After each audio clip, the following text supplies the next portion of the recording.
So, dear students, now I'll don't want to waste the time. Much time waste ಮಾಡೋದು ಬೇಡ. We'll continue with the strength of material portion. Suppose in this case of strength of material, the name only is indicating that strength of material. Correct? So, major agi dear students in this subject ಅಲ್ಲಿ ನಾವು materials ಮೇಲೆ ನಾವು study ಮಾಡ್ತಾ ಬರ್ತೀವಿ. If you are going to consider the materials, there are different kinds of materials in the world. I mean, in the universe.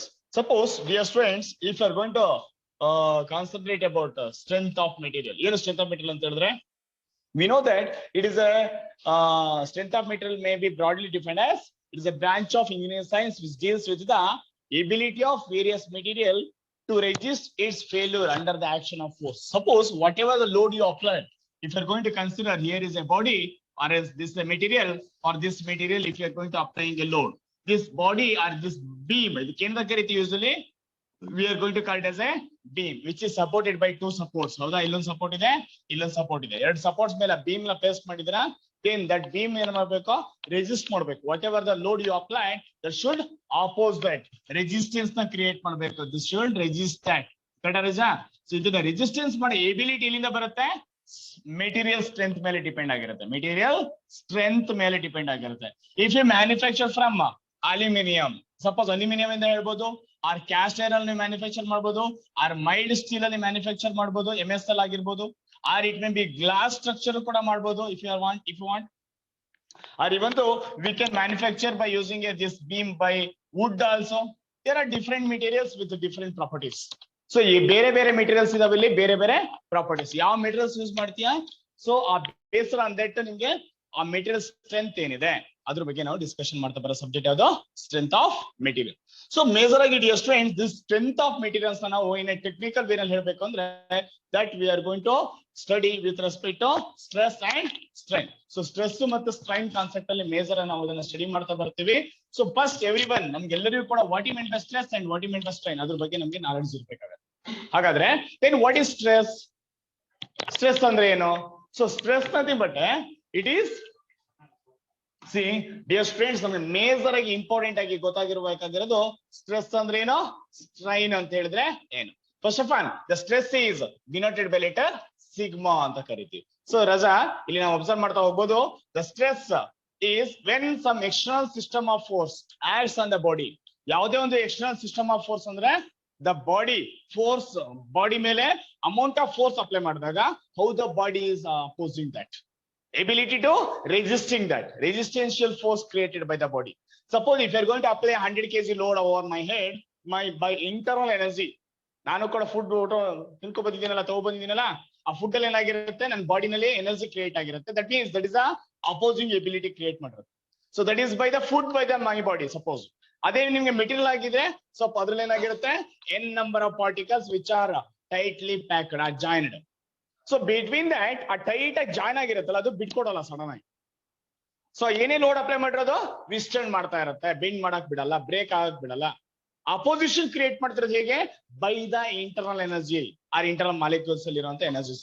Understood right? So ಅದಕ್ಕೆ ಏನಂತ ಕರಿತೀವಿ, simply we are going to call as stress. So simple ಆಗಿ ಒಂದು definitions ಅನ್ನು ಹೇಳಬೇಕು ಅಂದ್ರೆ dear students, the stress when some external system of force acts on a body, the internal forces are set up at various sections of the material which resist the external force.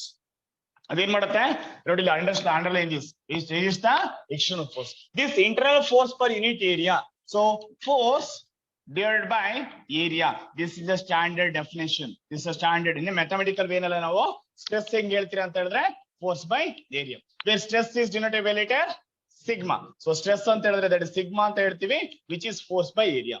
Then what is the unit of force? The unit of force is Newton. Unit of area is meter square. So Newton per meter square is a unit of stress. Unit of stress. So dear students, we know that 1 Newton per meter square will be equal to 1 Pascal ಅಂತಾನು ಕರಿತೀವಿ ನಾವು. Correct ರಜಾ? 1 Newton per meter square equal to 1 Pascal. 1 Pascal, that will be equal to 1 Pascal. So suppose in the same way we can express 1 Pascal ನಾವು ಹೀಗೂ ಬರಿಬೋದಾ? ಸರಿ, 1 Newton per meter square ಅಂತ ಬರೀ. Suppose 1 kilo pascal ಅಂತ ತಗೊಂಡ್ರೆ ಏನಾಗುತ್ತೆ? Kilo ಅಂದ್ರೆ 1000. So kilo pascal 1000 ಆಗುತ್ತೆ. ಅಂದ್ರೆ 10 to the power of 3 Newton per meter square. ಎಲ್ಲ ಕರೆಕ್ಟ್, ತಪ್ಪು ಯಾವ್ದಿಲ್ಲ. ಅದೇ MPa ಅಂತ ಬರೆದ್ರೆ 1 MPa ಅಂತ ಕೊಟ್ರೆ 1 into 10 to the power of 6 Newton per meter square. So Newton per meter square ಅಂದ್ರೆ pascal. So 10 to the power of 6 pascal ಅಂತ ಹೇಳ್ಬೋದು. 1 M ಅಂದ್ರೆ ಹೇಳಿದ್ರೆ just 6 ಅಷ್ಟೇ, 10 to the power of 6 mega. So this is with respect to stress. So dear friends, in this stress ನೋಡಿ ಅದನ್ನೇ ಹೇಳಿದಾನೆ ಇಲ್ಲಿ, it is defined as ratio of load. It is defined as ratio of deforming load to cross sectional area. So whatever the load you apply, so you know the stress ಅಂತ ಹೇಳಿದ್ರೆ deforming load to cross sectional area. Deforming load to the cross sectional area. Cross sectional area. So to the ಅಂತ ಹೇಳಿದ್ರೆ ಏನಾಗುತ್ತೆ ನಿಮಗೆ ಇಲ್ಲಿ, that is divided by ಬರುತ್ತೆ. So stress is equal to load by area ಅಂತ ನಾನು standard ಆಗಿ ಹೇಳಿರೋದು. And next another one is strain. The strain is usually denoted by letter epsilon. Epsilon ಅನ್ನೋ ವರ್ಡ್ ನಾವು ಇದನ್ನ ಡಿನೋಟ್ ಮಾಡ್ತೀವಿ dear friends. So what is strain then ಹಾಗಾದ್ರೆ? Strain ಅಂತ ಹೇಳಿದ್ರೆ which express the deformation of the material. ಅದೇನ್ ಹೇಳುತ್ತೆ? Deformation. Stress ಏನ್ ಹೇಳುತ್ತೆ? ರೆಸಿಸ್ಟೆನ್ಸ್ ಬಗ್ಗೆ ಮಾತಾಡುತ್ತೆ. ಆಪೋಸಿಷನ್ ಕ್ರಿಯೇಟ್ ಮಾಡೋದು, ಆಪೋಸಿಷನ್ ಬಗ್ಗೆ ಡಿಸ್ಕಷನ್ ಮಾಡೋದು ಯಾರು ಅಂತ ಕೇಳಿದ್ರೆ ಸ್ಟ್ರೆಸ್. ಅದೇ ಮೆಟೀರಿಯಲ್ ಡಿಫಾರ್ಮೇಶನ್ ಆಗೋದು. When it will deform, if you are going to apply load or any material, ಯಾವುದೋ ಒಂದು ಮೆಟೀರಿಯಲ್ ಮೇಲೆ ಲೋಡ್ ಅಪ್ಲೈ ಮಾಡಿದಾಗ, even if it is maximum, ಆ ಲೋಡ್ ಎಬಿಲಿಟಿ ಮುಂದೆ ಹೋದ್ರೆ, then the material may extend, then the material may bend, deviate, deformation ಆಗ್ಬೋದು, material expand ಆಗ್ಬೋದು. That means its dimension changes. The change of dimension to the original dimension. Simple ಒಂದೇ word ಅಲ್ಲಿ ಹೇಳ್ಬೇಕಂದ್ರೆ, the strain is the ratio of, it is the ratio of change in dimension to the original dimension. So that is going to called as ಏನಂತ ಕರಿಬಹುದು ರಾಜ? strain ಅಂತ ಕರೀತೀವಿ ನಾವು. So change in dimension. Suppose if you are going to consider this is the body. Here ಈ ಒಂದು body ಇದೆ ಅಂದ್ರೆ, let me consider that length of the body is L. ಆ ಬಾಡಿ ಲೆಂತ್ ಏನಂತ ತಗೋಣ, L ಅಂತ ಆಗುತ್ತೆ. ಇವಾಗ ಆ ಲೆಂತ್ ಗೆ ಈ ಕಡೆ ನೀನು ಈ ಕಡೆ ಬಾಡಿಗೆ ಫೋರ್ಸ್ ಅಪ್ಲೈ ಮಾಡಿದ್ರೆ, if you are applying force on both ends, so that time ಏನಾಗಬಹುದು, ಈ body length May increases this much. Just increase ಆಯ್ತು, this much is increased now, that I am going to consider as delta L. So the change of dimension to original dimension, epsilon is equal to change of length to the original length with respect to length ಬಗ್ಗೆ ಮಾತಾಡೋದು. Understood, right? So this we can call it as simply strain. Sir, ಹಾಗಾದ್ರೆ do you think any units is there? The strain does not have any unit. It is a unitless. ಯಾಕೆ sir ಅಂತ ಕೇಳಿದ್ರೆ, ನೀವು ಇಲ್ಲೂ ಕೂಡ length ಇದು ಕೂಡ length, this also length, both are length only. Length by length ಏನಾಯ್ತು, I mean metre by metre. Suppose ಬರೆದ್ರು ಕೂಡ metre by metre, it will get cancel, 1 ಬರುತ್ತೆ. It is a unitless quantity ಅಂತ ಕರೀತಾರೆ. The strain is a unit less quantity. It is a unit less quantity. So ಇದು ನಿಮ್ದು another point, unit less quantity. Understood, right? Agree, right? So you can observe here, dear friends, stress ಅಂತ ಹೇಳಿದ್ರೆ ಏನಂತ ನಾನು explain ಮಾಡಿದೆ. If you are going to consider the body side ಅಲ್ಲಿ ನೋಡಿದಾಗ ಇಷ್ಟು ಕ್ರಾಸ್ ಸೆಕ್ಷನ್ ಏರಿಯಾ ಆಗಿರುತ್ತೆ. Let me consider the load applied. ಎರಡೂ ಬಾಡಿಗೂ ಆ ಕಡೆ ಈ ಕಡೆ ಲೋಡ್ ಹಾಕೊಂಡು ಅಪ್ಲೈ ಮಾಡ್ತಾ ಇದೀನಿ. The load is P. Then where stress is sigma and P is load or force applied on a body in Newton. So load by cross sectional area. Next is one more thing, that is strain ಅಂತ ಹೇಳಿದೆ ನಾನು. Correct ನಿಮಗೆ? ಏನ್ sir strain ಅಂತ ಹೇಳಿದ್ರೆ? Already ಹೇಳಿದೆ. What is strain? When some external system of forces acts on a body, the body undergoes some deformation. Bodily deformation ಆಗ್ತಾ ಹೋಗುತ್ತೆ ಕಡ. Deformation means change of length. This deformation per unit length, change of length by original length, that is going to called as strain. Okay, is known as strain anta karre. Correct ಇದು unit less quantity ಆಗಿತ್ತು, unit less quantity. So ಇಲ್ಲಿ ನೀವು observe ಮಾಡ್ಬೇಕಾಗಿರೋದು major ಎರಡು thing. ಒಂದ್ ಯಾವ್ದು ನಾನು ನಿಮ್ಗೆ ಏನ್ ಹೇಳಿದೆ, ಒಂದು ಸ್ಟ್ರೆಸ್ ಅಂತ ಹೇಳಿದ್ರೆ ಎಪ್ಸಿಲಾನ್ ಅಂತ ಹೇಳಿದೆ, ಇನ್ನೊಂದು ಸ್ಟ್ರೈನ್ ಸ್ಟ್ರೆಸ್ ಅಂದ್ರೆ ಸಿಗ್ಮಾ ಅಂತ ಹೇಳಿದೆ, ಸ್ಟ್ರೈನ್ ಅಂದ್ರೆ ಎಪ್ಸಿಲಾನ್ ಅಂತ ಹೇಳಿದೆ. Correct is. So stress definition ಗೊತ್ತಾಯ್ತು, which is force or load by area. ಇದು change of length by original. So this stress ಮತ್ತೆ ಸ್ಟ್ರೈನ್ ಫರ್ದರ್ ಕ್ಲಾಸಿಫೈ ಮಾಡ್ಕೊಂಡು ಹೋಗ್ತೀವಿ ಡಿಯರ್ ಸ್ಟೂಡೆಂಟ್ಸ್. ಏನೇನು, one is tensile stress, tensile stress, and second one is compressive stress, compressive stress, and next one shear stress, shear stress. So these are the main types, okay, types of stresses anta karitivi. Hagadre so let's move it one by one. The first one is tensile stress, compressive stress, and shear stress. Tensile, compressive, and shear stress. Now first one, let's move with the tensile stress. Tensile ಸ್ಟ್ರೆಸ್ಸಿಗೂ ನಾವು general ಇಷ್ಟಂಗ ಪಾಠ ಮಾಡಿರ್ಪ ಅಂತ ಒಂದು difference ಇಲ್ಲ. ಯಾಕೆ ಹೇಳು, which is suppose if you are going to consider the body here is a body, right? ಬಾಡಿಗೆ ಏನ್ ಮಾಡಿದ್ರ ನೀವು, here I am applying a load on both ends, ಎರಡು ಸೈಡ್ ಅಲ್ಲೂ ಕೂಡ ಲೋಡ್ ಈ ಕಡೆ ಆ ಕಡೆ ಹಾಕೊಂಡ್ಬಿಟ್ಟು ಎಳೆದಿದ್ದಾರೆ. Agree? Now the stress that tends to lengthen ಅಂದ್ರೆ ಎಳೆಯೋದು, ಇನ್ಕ್ರೀಸ್ ಮಾಡೋದು, lengthen or stretch the material acts normal to the stressed area. ಈ ವರ್ಡ್ ಇಂಪಾರ್ಟೆಂಟ್ ಆಗುತ್ತೆ ರಜಾ. ಲೋಡ್ ಎಲ್ಲಿ ಬೀಳುತ್ತೆ ಅಂತ ಕೇಳ್ತಾನ ನಾನು question.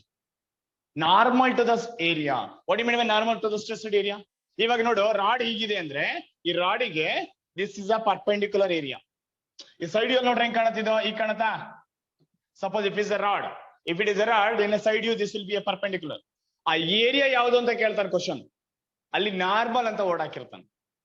Normal, it means that is a perpendicular anta. Technically we are going to consider that is a perpendicular area, perpendicular to the force direction, perpendicular to the force direction. This is the direction, this is the way. Okay, ಆ word ನೆನಪಿಟ್ಕೊಂಡಿರಿ, ಇಲ್ಲೇ confusion ಮಾಡ್ತಾನೆ. The stress tends to lengthen or stretch the material when load acts in a dash, parallel, perpendicular, tangential, okay, none of the above. Perpendicular ಕೊಟ್ರೆ perpendicular, ಇಲ್ಲ normal ಅಂತ ಕೊಟ್ರೆ ಓಡೇ ಕೇಳಿರಲ್ಲ. ಇಲ್ಲಿ statement ಓದಾಗ meaning ಮಾಡಿರಲ್ಲ ನಾವು, ತುಂಬಾ ಅದಕ್ಕೆ ಓದ್ ಕೊಟ್ಟಿರಲ್ಲ. ಅವಾಗ ನಾರ್ಮಲ್ ಆಪ್ಷನ್ ಕೊಟ್ರೆ ಪಟ್ಟ ಹೊಡಿಬೇಕಾಗ. Next, that is normal pulling force to cross section area. What are the example? Bicycle chain, tug of war, rope belt rise, rope of the crane ಗಳಲ್ಲಿ ಹಗ್ಗ ಇದ್ ಮಾಡ್ತಾರೆ, ಇದ್ ಮಾಡ್ಬಿಟ್ಟು ಲೋಡ್ ನ ಲಿಫ್ಟ್ ಮಾಡ್ತಾರೆ. That time that is civil ಏನಾಗುತ್ತೆ ನಿಮ್ಗೆ, tensile stress example. Similarly, if you proceed with the second one, that is, let's move with the second one. Yavudu? Compressive stress. Yes sir, compressive stress in which the body compresses. A body in ಮಾಡ್ತೀರಾ, compress ಮಾಡುತ್ತೆ, ಹೀಗೆ push ಮಾಡುತ್ತೆ towards the material. That means the body length may decreases. Body length may decreases. So in that case, sir, the stresses that compress the given body is going to called as compressive stress. Here the stress tends to compress or shorten, the material, adds normal to the stressed area, Now dear students, if you are going to consider this the body, in this body ಏನಾಗಿದೆ, compression ಆಗಿದೆ. Because load ತಗೊಂಡೋಗ್ಬಿಟ್ಟು press ಮಾಡ್ತಾ ಇದೀನಿ, force towards the material ಹಾಕ್ತಾ ಇರೋದ್ರಿಂದ compress ಆಗಿದೆ. Then the compressive stress is normal push ತಾನೇ ಮಾಡ್ತಿರೋದನ್ನ towards the material we are applying a load. So the reason called as normal pushing force to cross sectional area. Normal pushing force is P by A. Again the unit is remain same. Okay, ಅಲ್ಲೇನು changes ಆಗಲ್ಲ. ಇದೊಂದು types ಅಷ್ಟೇ. ಇಲ್ಲಿ example ಕೊಡೋದಾದ್ರೆ, the stress that generally changes the volume of the body. If volume ಅಲ್ಲ sponge ತಗೊಂಡ್ರೆ ಏನಾಗುತ್ತೆ ಅಲ್ವಾ, sponge ತಗೊಂಡ್ಬಿಟ್ಟು ನಾವು one side force ಹಾಕಿರೋ ಸಾಕು, in another way it may decreases its whole volume change ಆಗ್ಬಿಡುತ್ತೆ. ನಾನ್ ಮಾಡ್ತಿರೋದು ಅಪ್ಲೈ ಮಾಡ್ತಿರೋದು ಫೋರ್ಸ್ ನ ಟುವರ್ಡ್ಸ್ ಲೈಕ್ ಕಂಪ್ರೆಸ್ ಮಾಡ್ತಾ ಇದ್ದೀನಿ, ಏನ್ ವಾಲ್ಯೂಮ್ ಕೂಡ ಚೇಂಜ್ ಆದ್ರೆ, ಯಾವಾಗ ವಾಲ್ಯೂಮ್ ಚೇಂಜ್ ಆಗುತ್ತೆ? In case the force which acts in three direction, ಮೂರು ಡೈರೆಕ್ಷನ್ ಅಲ್ಲೂ ಕೂಡ. ನೋಡ್ರಿ ರಾಜಾ, simple. If you are going to consider, if this is the body, ಈಗ ಒಂದೇ ಸೈಡ್ ನೀನ್ ಹಿಂಗ ಫೋರ್ಸ್ ಅಪ್ಲೈ ಮಾಡಿದ್ರೆ the body length may decreases ಕಡ ಹೀಗೆ ಲೆಂತ್ ಡಿಕ್ರೀಸ್ ಆಗ್ಬೋದು. ಅದೇ ಒಂದ್ ವೇಳೆ the body is like that, ಈ ತರ ಒಂದು ಬಾಡಿ ಇದ್ದು 3-dimensional ಬಾಡಿ ಆಗಿ, now if you are going to apply force here and force here, ಏನಾಗುತ್ತೆ?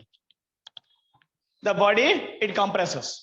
ಈ ಟೈಪ್ ಆಫ್ ಇದು ಇಲ್ಲೂ ಕೂಡ ಆದ್ರೆ 3 ಫೋರ್ಸ್ ಅಪ್ಲೈ ಮಾಡಿದ್ದೀನಿ ಎಟ್ ಎ ಟೈಮ್. ಅಲ್ಲಿ only one directional force. This is ಇಲ್ಲಿ ಕಂಪ್ರೆಸಿವ್ ಸ್ಟ್ರೆಸ್ ಅಂತ ಕರಿತೀವಿ.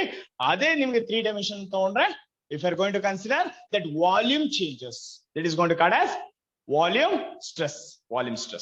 ಓಕೆ, ಅದು ನನ್ನ ವಾಲ್ಯೂಮ್ ಚೇಂಜ್ ಆದ್ರೆ ವಾಲ್ಯೂಮ್ ಸ್ಟ್ರೆಸ್ ಅಂತೀವಿ. ಲೆಂತ್ ಏನಾದ್ರು ಕಂಪ್ರೆಸ್ ಆದ್ರೆ compressive stress. That's it. Length ಆಗಿರ್ಬೋದು ಓನ್ಲಿ 1 dimension. ಸರ್ ಲೆಂತ್ ಆಗ್ಬೇಕಾ, ಡೆಪ್ತ್ ಆಗಲ್ವಾ, ಬ್ರೆಡ್ತ್ ಆಗಲ್ವಾ? Yes, you can consider. Understood? Okay. Now, this is what compressive stress. And one more, dear students, that is shear stress.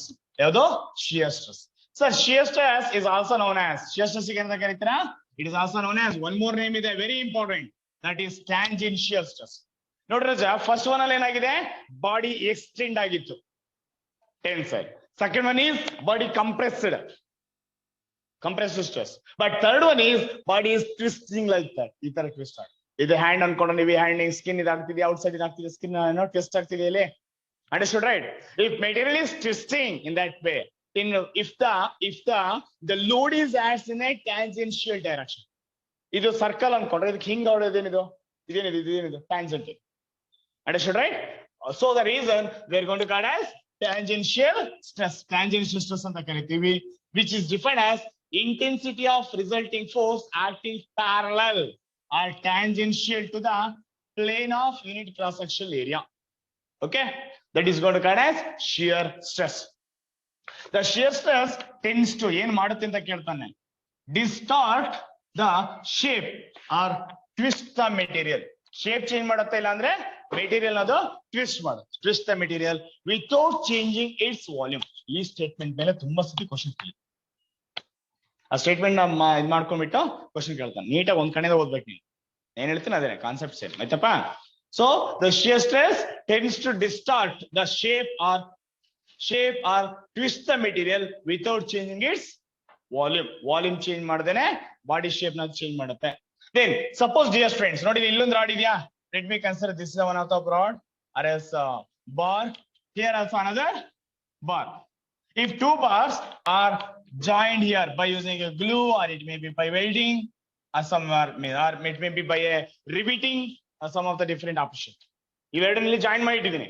ಇವಾಗ one force ಇಲ್ಲ apply ಮಾಡ್ತಾ ಇದೆಯಾ, force here, and another force is applying at this direction. ಅವಾಗ ಏನಾಗುತ್ತೆ? ಆ point ಅಲ್ಲಿ it's all shearing. ಆ point ಅಲ್ಲಿ ಬರೋ ಸ್ಟ್ರೆಸ್ ಇದೆಯಲ್ಲ, ಅದಕ್ಕೆ ಅಂತ ಕರೀತಾರೆ ಈಗ ಶಿಯರಿಂಗ್ ಸ್ಟ್ರೆಸ್ ಅಂತ ಕರಿತೀವಿ. So the shear stress is tangential force per unit cross sectional area. This is shear stress. Clear? Next Raja, next strain ಬಗ್ಗೆ ಹೇಳಿದ್ವಿ. What is strain? Change of dimension to original. This strain also I can further classify ಮಾಡ್ತಾನೆ. based on ಹೀಗೆ ಇಲ್ಲಿ ಹೆಂಗ್ ಹೇಳಿದ್ನೋ, ಇಲ್ಲಿ ಹೇಳಿದ್ವಲ್ಲ, stress ಅನ್ನ ಓಡ್ತೋದಕ್ಕೆ strain ಅಂತ ಓಡಾಕ್ತಿವಿ.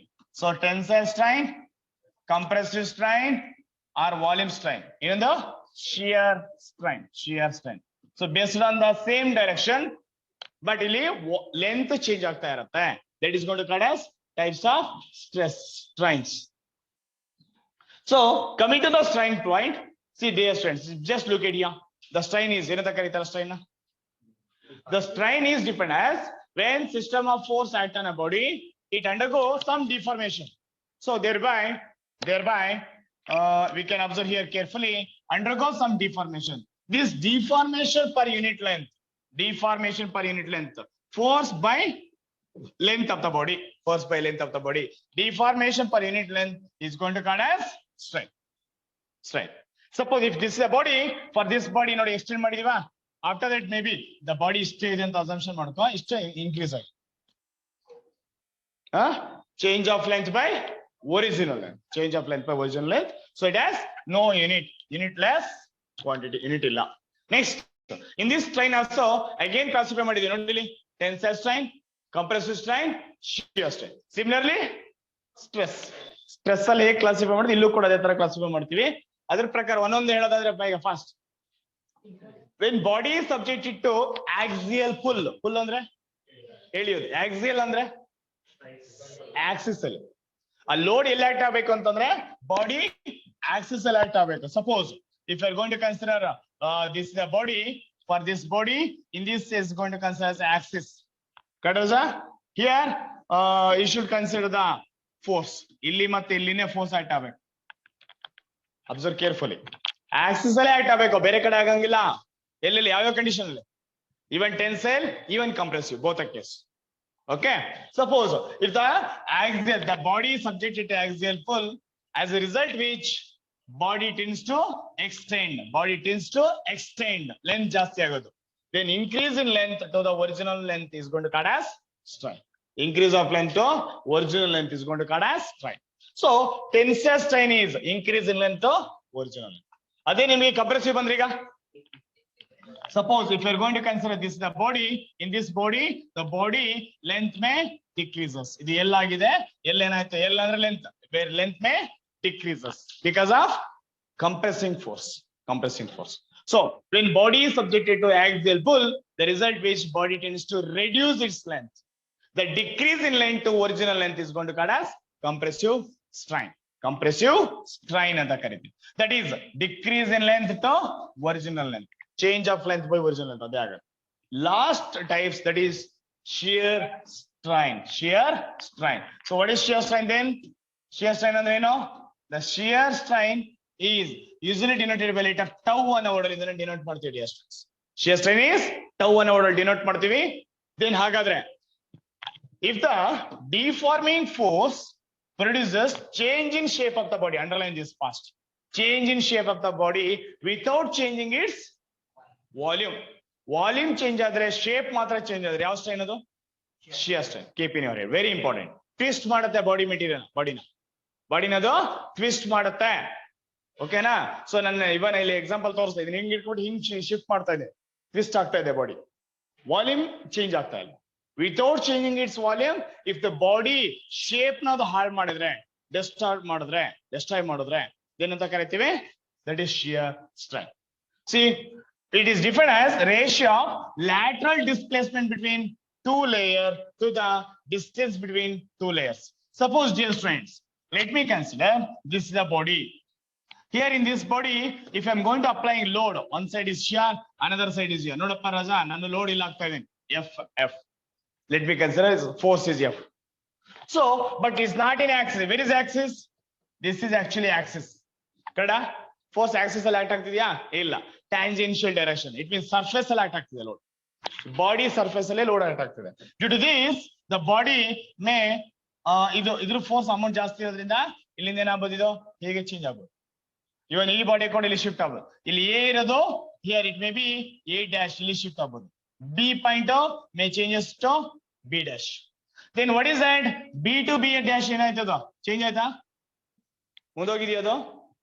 So what is this? Is ಇದು ಒಂದು layer, this is another layer. ಇವೆರಡರ ಮಧ್ಯೆ ಇರೋ ಡಿಸ್ಟೆನ್ಸ್ ಅನ್ನು let me consider X, and this is I am going to consider as delta X or dx.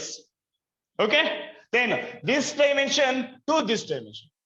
So adra prakar definition nodi, it is defined as the ratio of lateral displacement. Lateral displacement andre adu illinda b inda b dash hogirodu, that is lateral displacement, to the distance between two layers. Nodappa raja, illond layer ide ninge, here is another layer. Iveradra madhye iro distance eno? X.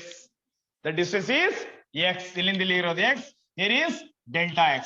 So delta x by x is a lateral strain. The definition ಕೇಳಿದ ನೀನು ತುಂಬಾ sir. So it is defined as ratio of lateral displacement between two layers to the distance between two layers. So the distance between two layers. That is delta x by x. Okay na?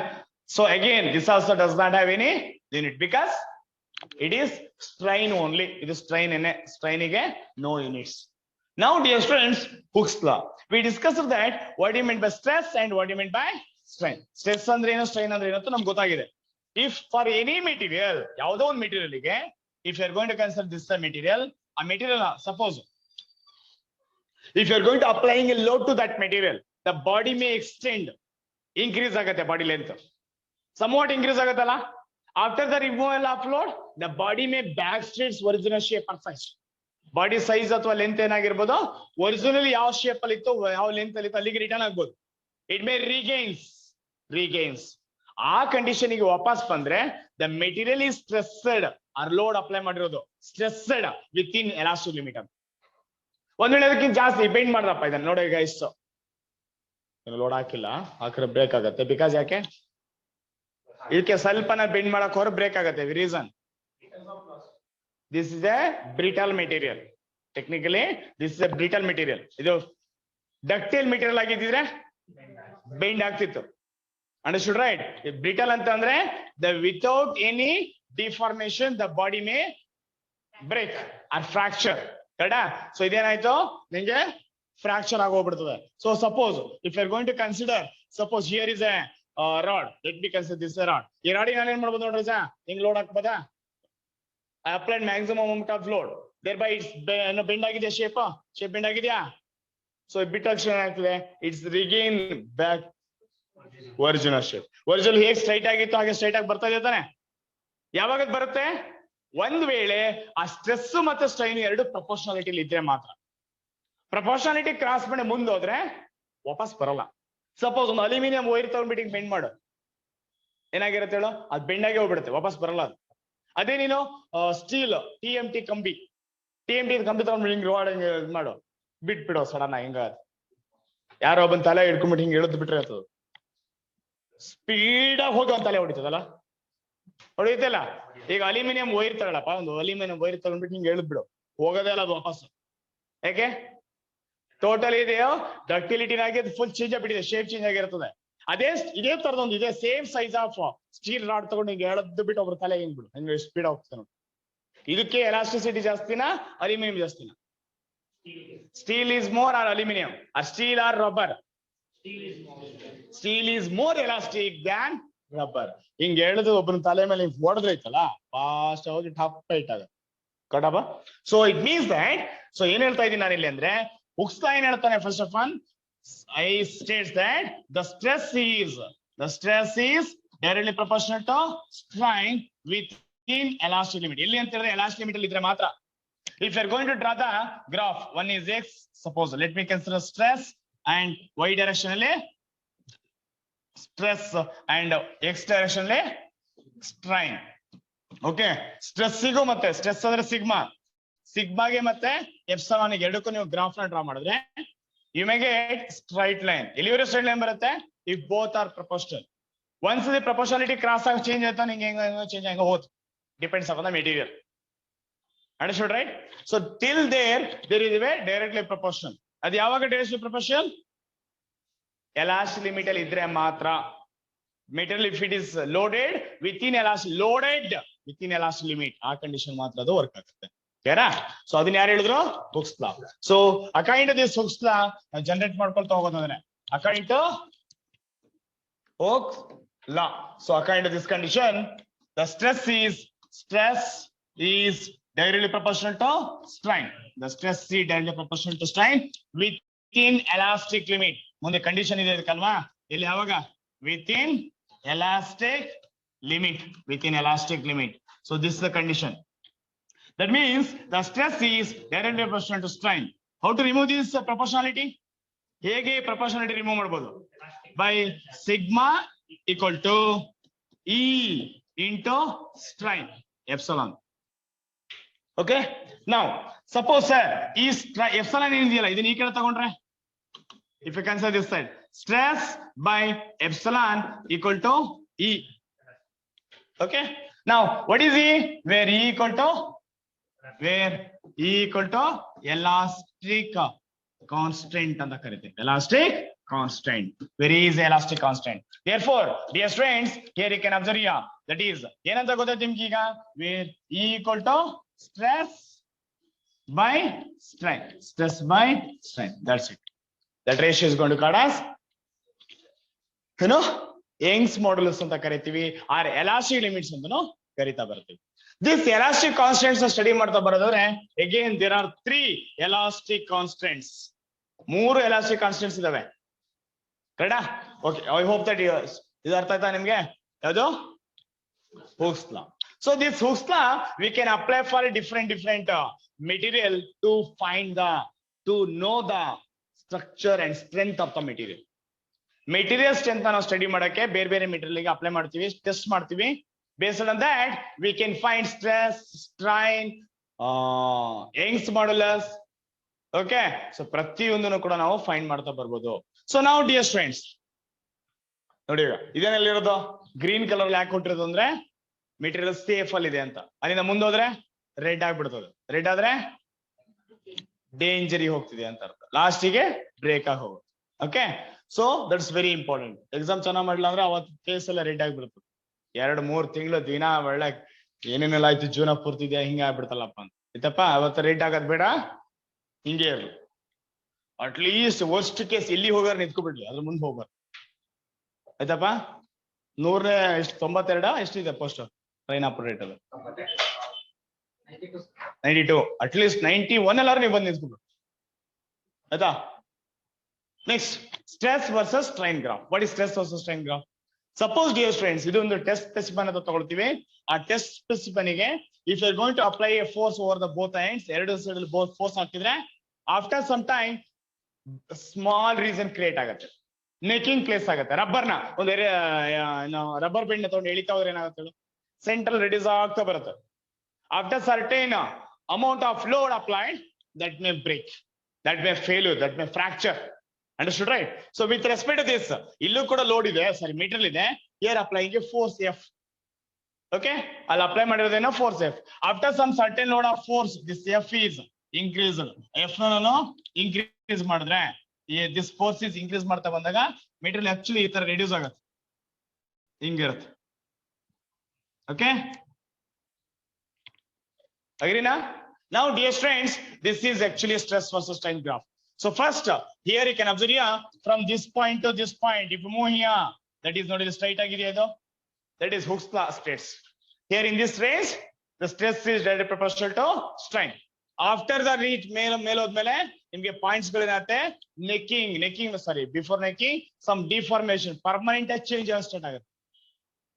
So that means ಈ ತರ ಮೇಲೋ ಈಗ ಬಂದು ಮತ್ತೆ ಹೀಗೆ ಹೋಗುತ್ತೆ. ಅಂದ್ರೆ ಸ್ಟ್ರೆಸ್ಸಿಗೂ sigma as well as strain, change of length, by original length, strain, ಇವೆರಡಕ್ಕೂ ನೀವು ಗ್ರಾಫ್ ಹಾಕ್ತಾ ಬಂದಾಗ, ಸೊ ಒಂದು ಪಾಯಿಂಟ್ ಅವರಿಗೆ ಏನಾಗಿರುತ್ತೆ, the stress and strain both are proportionality. After the proportionality cross ಆಗುತ್ತೆ, that is going to called as plastic state ಅಂತ ಕರಿತೀವಿ. ದ ಪ್ಲಾಸ್ಟಿಕ್ ಅಂತ ಅಂದ್ರೆ ಮೆಟೀರಿಯಲ್ ಹೇಳ್ತಿಲ್ಲ ಇಲ್ಲಿ, ಈ ಪಾಯಿಂಟ್ ಆಫ್ ಹೇಳ್ತಿರೋದು ಏನು, ಎಲಾಸ್ಟಿಕ್ ಅಂಡ್ ಪ್ಲಾಸ್ಟಿಕ್ ಅಂತ. ಎಲಾಸ್ಟಿಕ್ ಅಂತ ಹೇಳಿದ್ರೆ material within elastic limit. If it is crossed that limit, the material within under plastic in state, plastic condition. I mean, ಇಲ್ಲಿವರೆಗೂ elasticity, ಇದರಿಂದ ಮುಂದೆ plasticity. Elasticity and plasticity, these are the two definitions. Okay, the stress is within elastic limit. Stress and strain is a condition within elastic limit ಅಲ್ಲಿ ಇದ್ರೆ elasticity, before that straight line ಸಿಗುತ್ತೆ. Cross ಆಗಿ ಮುಂದೋದ್ರೆ plasticity ಆಗಿರುತ್ತೆ. That means that ಒಂದು level ಅಲ್ಲಿ material maximum load ನ observe ಮಾಡುತ್ತೆ. That is a point is here maximum stress. ಅಲ್ಲಿ ಪ್ರೊಡ್ಯೂಸ್ ಆಗೋ ಸ್ಟ್ರೆಸ್ ಯಾವ್ದು ಅಂತ ಕೇಳಿದ್ರೆ maximum stress. Further again load apply ಮಾಡಿದ್ರೆ ನೋಡಿಲಿ ನಾರ್ಮಲ್ ಆಗಿದೆ, ಇಲ್ಲಿ ಏನು ತೊಂದರೆ ಇಲ್ಲ. ಈ ಮೆಟೀರಿಯಲ್ ರಾಡ್ ಏನಾಗಿದೆ, ಸಮ್ ಎಕ್ಸ್ಟೆಂಡ್ ಆಗಿದೆ, ರಿಮೂವ್ ಮಾಡಿದ ತಕ್ಷಣ ಇದು ಬ್ಯಾಕ್ ಬರುತ್ತೆ. Once if it is cross at this point, ಇಲ್ಲಿದೆ, ಇಲ್ಲಿಂದ ಈ ಮೂರು ನೋಡಿ, ಇಲ್ಲಿ ಇರೋದು ಇಲ್ಲಿದೆ, ಇನ್ನ ಮತ್ತೆ ಫರ್ದರ್ ಎಕ್ಸ್ಟೆಂಡ್ ಆಗಿದೆ comparatively further extended. After that necking end ಆಗಿ ನಿಮ್ಗೆ upper yield point, lower yield point create ಆಯ್ತು, ಮ್ಯಾಕ್ಸಿಮಮ್ ಇಲ್ಲಿವರೆಗೆ ಬಂತು. ನೋಡಿ ಇನ್ ದಿಸ್ ಸ್ಟ್ರಕ್ಚರ್ ಈ ಪೊಸಿಷನ್ ಇಲ್ಲಿ ಇದೆಯಲ್ಲ, ದಿಸ್ ಬಾಡಿ ಹಿಯರ್ ಕನ್ಸಿಡರ್ ಮಾಡಿದ್ದಾರೆ, where the maximum stress takes place. ಈ ಪೊಸಿಷನ್ ಅಲ್ಲಿ ಮೆಟೀರಿಯಲ್ ಮ್ಯಾಕ್ಸಿಮಮ್ ಸ್ಟ್ರೆಸ್ ಪ್ಲೇಸ್ ಆಗುತ್ತೆ. Then after if you are applying a small amount of load also, the material may fracture. ನೋಡಿ necking place ಆಯ್ತು, necking reduce ಆಯ್ತು, cross section ಕರೆಕ್ಟಾ, ಇದು reduce ಆಗಿದೆ, sudden ಆಗಿ ಫ್ರಾಕ್ಚರ್ ಆಗುತ್ತೆ. You can observe here, this the point where the material fracture takes place, break ಆಗುತ್ತೆ, ಟಪ್ ಆಗಿ ಕಟ್ ಆಗುತ್ತೆ. Understood right? So this is what stress versus strain graph for mild steel material. So that is same thing here. ಇದು ಯಾವುದಕ್ಕೆ, ductile material ಗೆ. I guess dear friends, materials ನಾವು again further classify ಮಾಡ್ತೀವಿ. ಒಂದು ductile material, another one is brittle material. ಇದ್ರ ಬಗ್ಗೆ study ಮಾಡಿದ್ವಲ್ಲ, ಏನ್ ಸರ್ ಡಕ್ಟೈಲ್ ಮೆಟೀರಿಯಲ್ ಅಂದ್ರೆ? Ductile material is nothing but the material before fracture bend ಆಗಕ್ಕೆ ಬ್ರೇಕ್ ಆಗಕ್ಕೆ ಮುಂಚೆ ಸಮ್ ಎಕ್ಸ್ಪಾನ್ಷನ್ ಆಗುತ್ತೆ. ಲೈಕ್ ಎ ರಬ್ಬರ್ ಟಪ್ಪ ಕಟ್ ಮಾಡಕ್ಕಾಗತ್ತಾ? We can do it, but scissor ತಗೋಬೇಕು.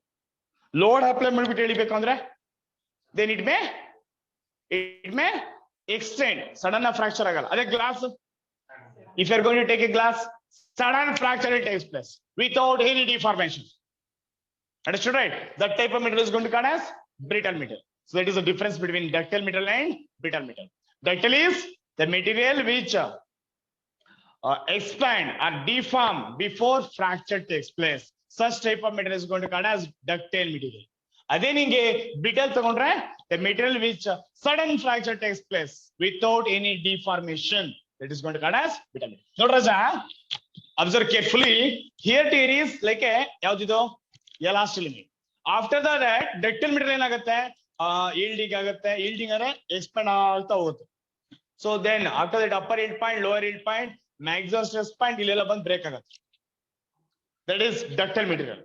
ಅದೇ ನಿನಗೆ stress strain curve for brittle material ಆದ್ರೆ ಇಲ್ಲಿಂದ ಸ್ಟ್ರೆಸ್ ಇರ್ತದೆ, ಬಟ್ ಇಲ್ಲಿ ಜಾಸ್ತಿ ಪೋರ್ಷನ್ಸ್ ಇರಲ್ಲ. ನೆಕ್ಸ್ಟ್ ಪಾಯಿಂಟ್ ಯಾವ್ದು ಅಂತ ಕೇಳಿದ್ರೆ fracture point or breaking point. There is no yielding, ಇದೆಲ್ಲ ಈಲ್ಡಿಂಗ್ ಪಾಯಿಂಟ್ ಅಂತ ಕರಿತೀವಿ, ಈಲ್ಡ್ ಸ್ಟ್ರೆಸ್ ಪಾಯಿಂಟ್ ಅಂತ ಕರಿತೀವಿ. ಸೊ ಇಲ್ಲಿ ಯಾವ್ದೇ ರೀತಿ ಈಲ್ಡ್ ಇದನ್ನ ಬ್ರೇಕ್ ಆಗುತ್ತೆ. ಯಾವ ಟೈಪ್ ಆಫ್ ಮೆಟೀರಿಯಲ್ ಯಾವ್ದು ಅಂತ ಕೇಳಿದ್ರೆ that is brittle material. In case of brittle material, no deformation or no much deformation. So next subheading, which is going to called as factor of safety. What do you mean by factor of safety? For any material, dear friends, suppose ನೀನೊಂದು bike ನ design ಮಾಡ್ತಿದ್ಯಾ, bike ಅಲ್ಲಿ drive ಮಾಡ್ತಿದ್ಯಾ ಅಂದ್ರೆ usually ಏನಾಗುತ್ತೆ, let me consider bike. ಎಷ್ಟು ಜನ ಕೂತ್ಕೊಂಡು ಹೋಗ್ಬೋದಾ? Maximum is 2 person. Let me assume 200 kg load. 200 kg load ಅಷ್ಟು ಮಾತ್ರ ಅಪ್ಲೈ ಮಾಡುವಂತೀವಿ, ಕರೆಕ್ಟಾ? ನಾವು ಫ್ರೆಂಡ್ಸ್ ಇದೇನೆ ಅಂತ ಹೇಳ್ಬಿಟ್ಟೆ ಇನ್ನೊಂದು ಇಬ್ಬರನ್ನ ಕೂರ್ಸ್ಕೊಂಡು ಹೋಗ್ತೀವಿ. 200 may be X into 300 load ಏನಾಯ್ತವ? ಅಲೋ ಮಾಡಿದ್ವಿ ಎಷ್ಟು ಹೇಳು ನನಗೆ? Only 2 person, 200 kg load, 100 + 100, let's assume like. But instead of ಇನ್ನೊಬ್ಬ ಫ್ರೆಂಡ್ ಬಂದ ಅಂತ ನಾನು ಇನ್ನೊಬ್ಬನ ಪ್ಲೇಸ್ ಮಾಡ್ತಿದ್ದೀನಲ್ಲ, 1 more person, ಅವಾಗ ಲೋಡ್ ಏನಾಯ್ತು? 300 ಆಯ್ತು. 300 ಆದಾಗಲೂ ಕೂಡ ಅದೇನಾಗ್ಬೇಕು, ವಿಸ್ಟೆಂಡ್ ಮಾಡಿದ್ರೆ ಉಳ್ಕೋಬೇಕು, ವಿಸ್ಟೆಂಡ್ ಮಾಡ್ಬೇಕು. ಇಲ್ಲ ಅಂದ್ರೆ ಬ್ರೇಕ್ ಆಗ್ಬಿಟ್ರೆ ಕಷ್ಟ, ಹೋಗ್ಬಿಡುತ್ತಲ್ಲ. ಸಪೋಸ್ ಈಗ ಒಂದು ಬಿಲ್ಡಿಂಗ್ ಸ್ಟ್ರಕ್ಚರ್ ಮಾಡ್ತೀರಾ, in case of 5 floor building or 3 floor building, let me assume 4 floor building. 4 floor building ಅಲ್ಲಿ ನೀನು ಬಿಲ್ಡಿಂಗ್ ಸ್ಟ್ರಕ್ಚರ್ ಮಾಡ್ತಿದ್ಯಾ ಅಂದ್ರೆ there are number of pillars, number of columns, correct, and also beams. Suppose in case of this beams or pillars ನಾವು ಏನ್ condition ತಗೊಂಡಿರ್ತೀವಲ್ಲ ಅದೇನಾಗಬೇಕು ಹೇಳು? ನಾನು ಒಂದ್ ವೇಳೆ 3 floor ಗೆ ಒಂದು ಅಮೌಂಟ್ 10 ton ಲೋಡ್ ಅಪ್ಲೈ ಮಾಡ್ತಿದ್ದೀನಿ ಅಂತ ಅಂದ್ರೆ ಓವರ್ ಆಲ್ ಲೋಡ್, ನೀವು ಸ್ಟ್ರಕ್ಚರ್ ಬಿಲ್ಡ್ ಮಾಡುವಾಗ 20 ton ಲೋಡಿಗೆ ಸ್ಟ್ರಕ್ಚರ್ ನ ಬಿಲ್ಡ್ ಮಾಡಿರ್ತೀವಿ.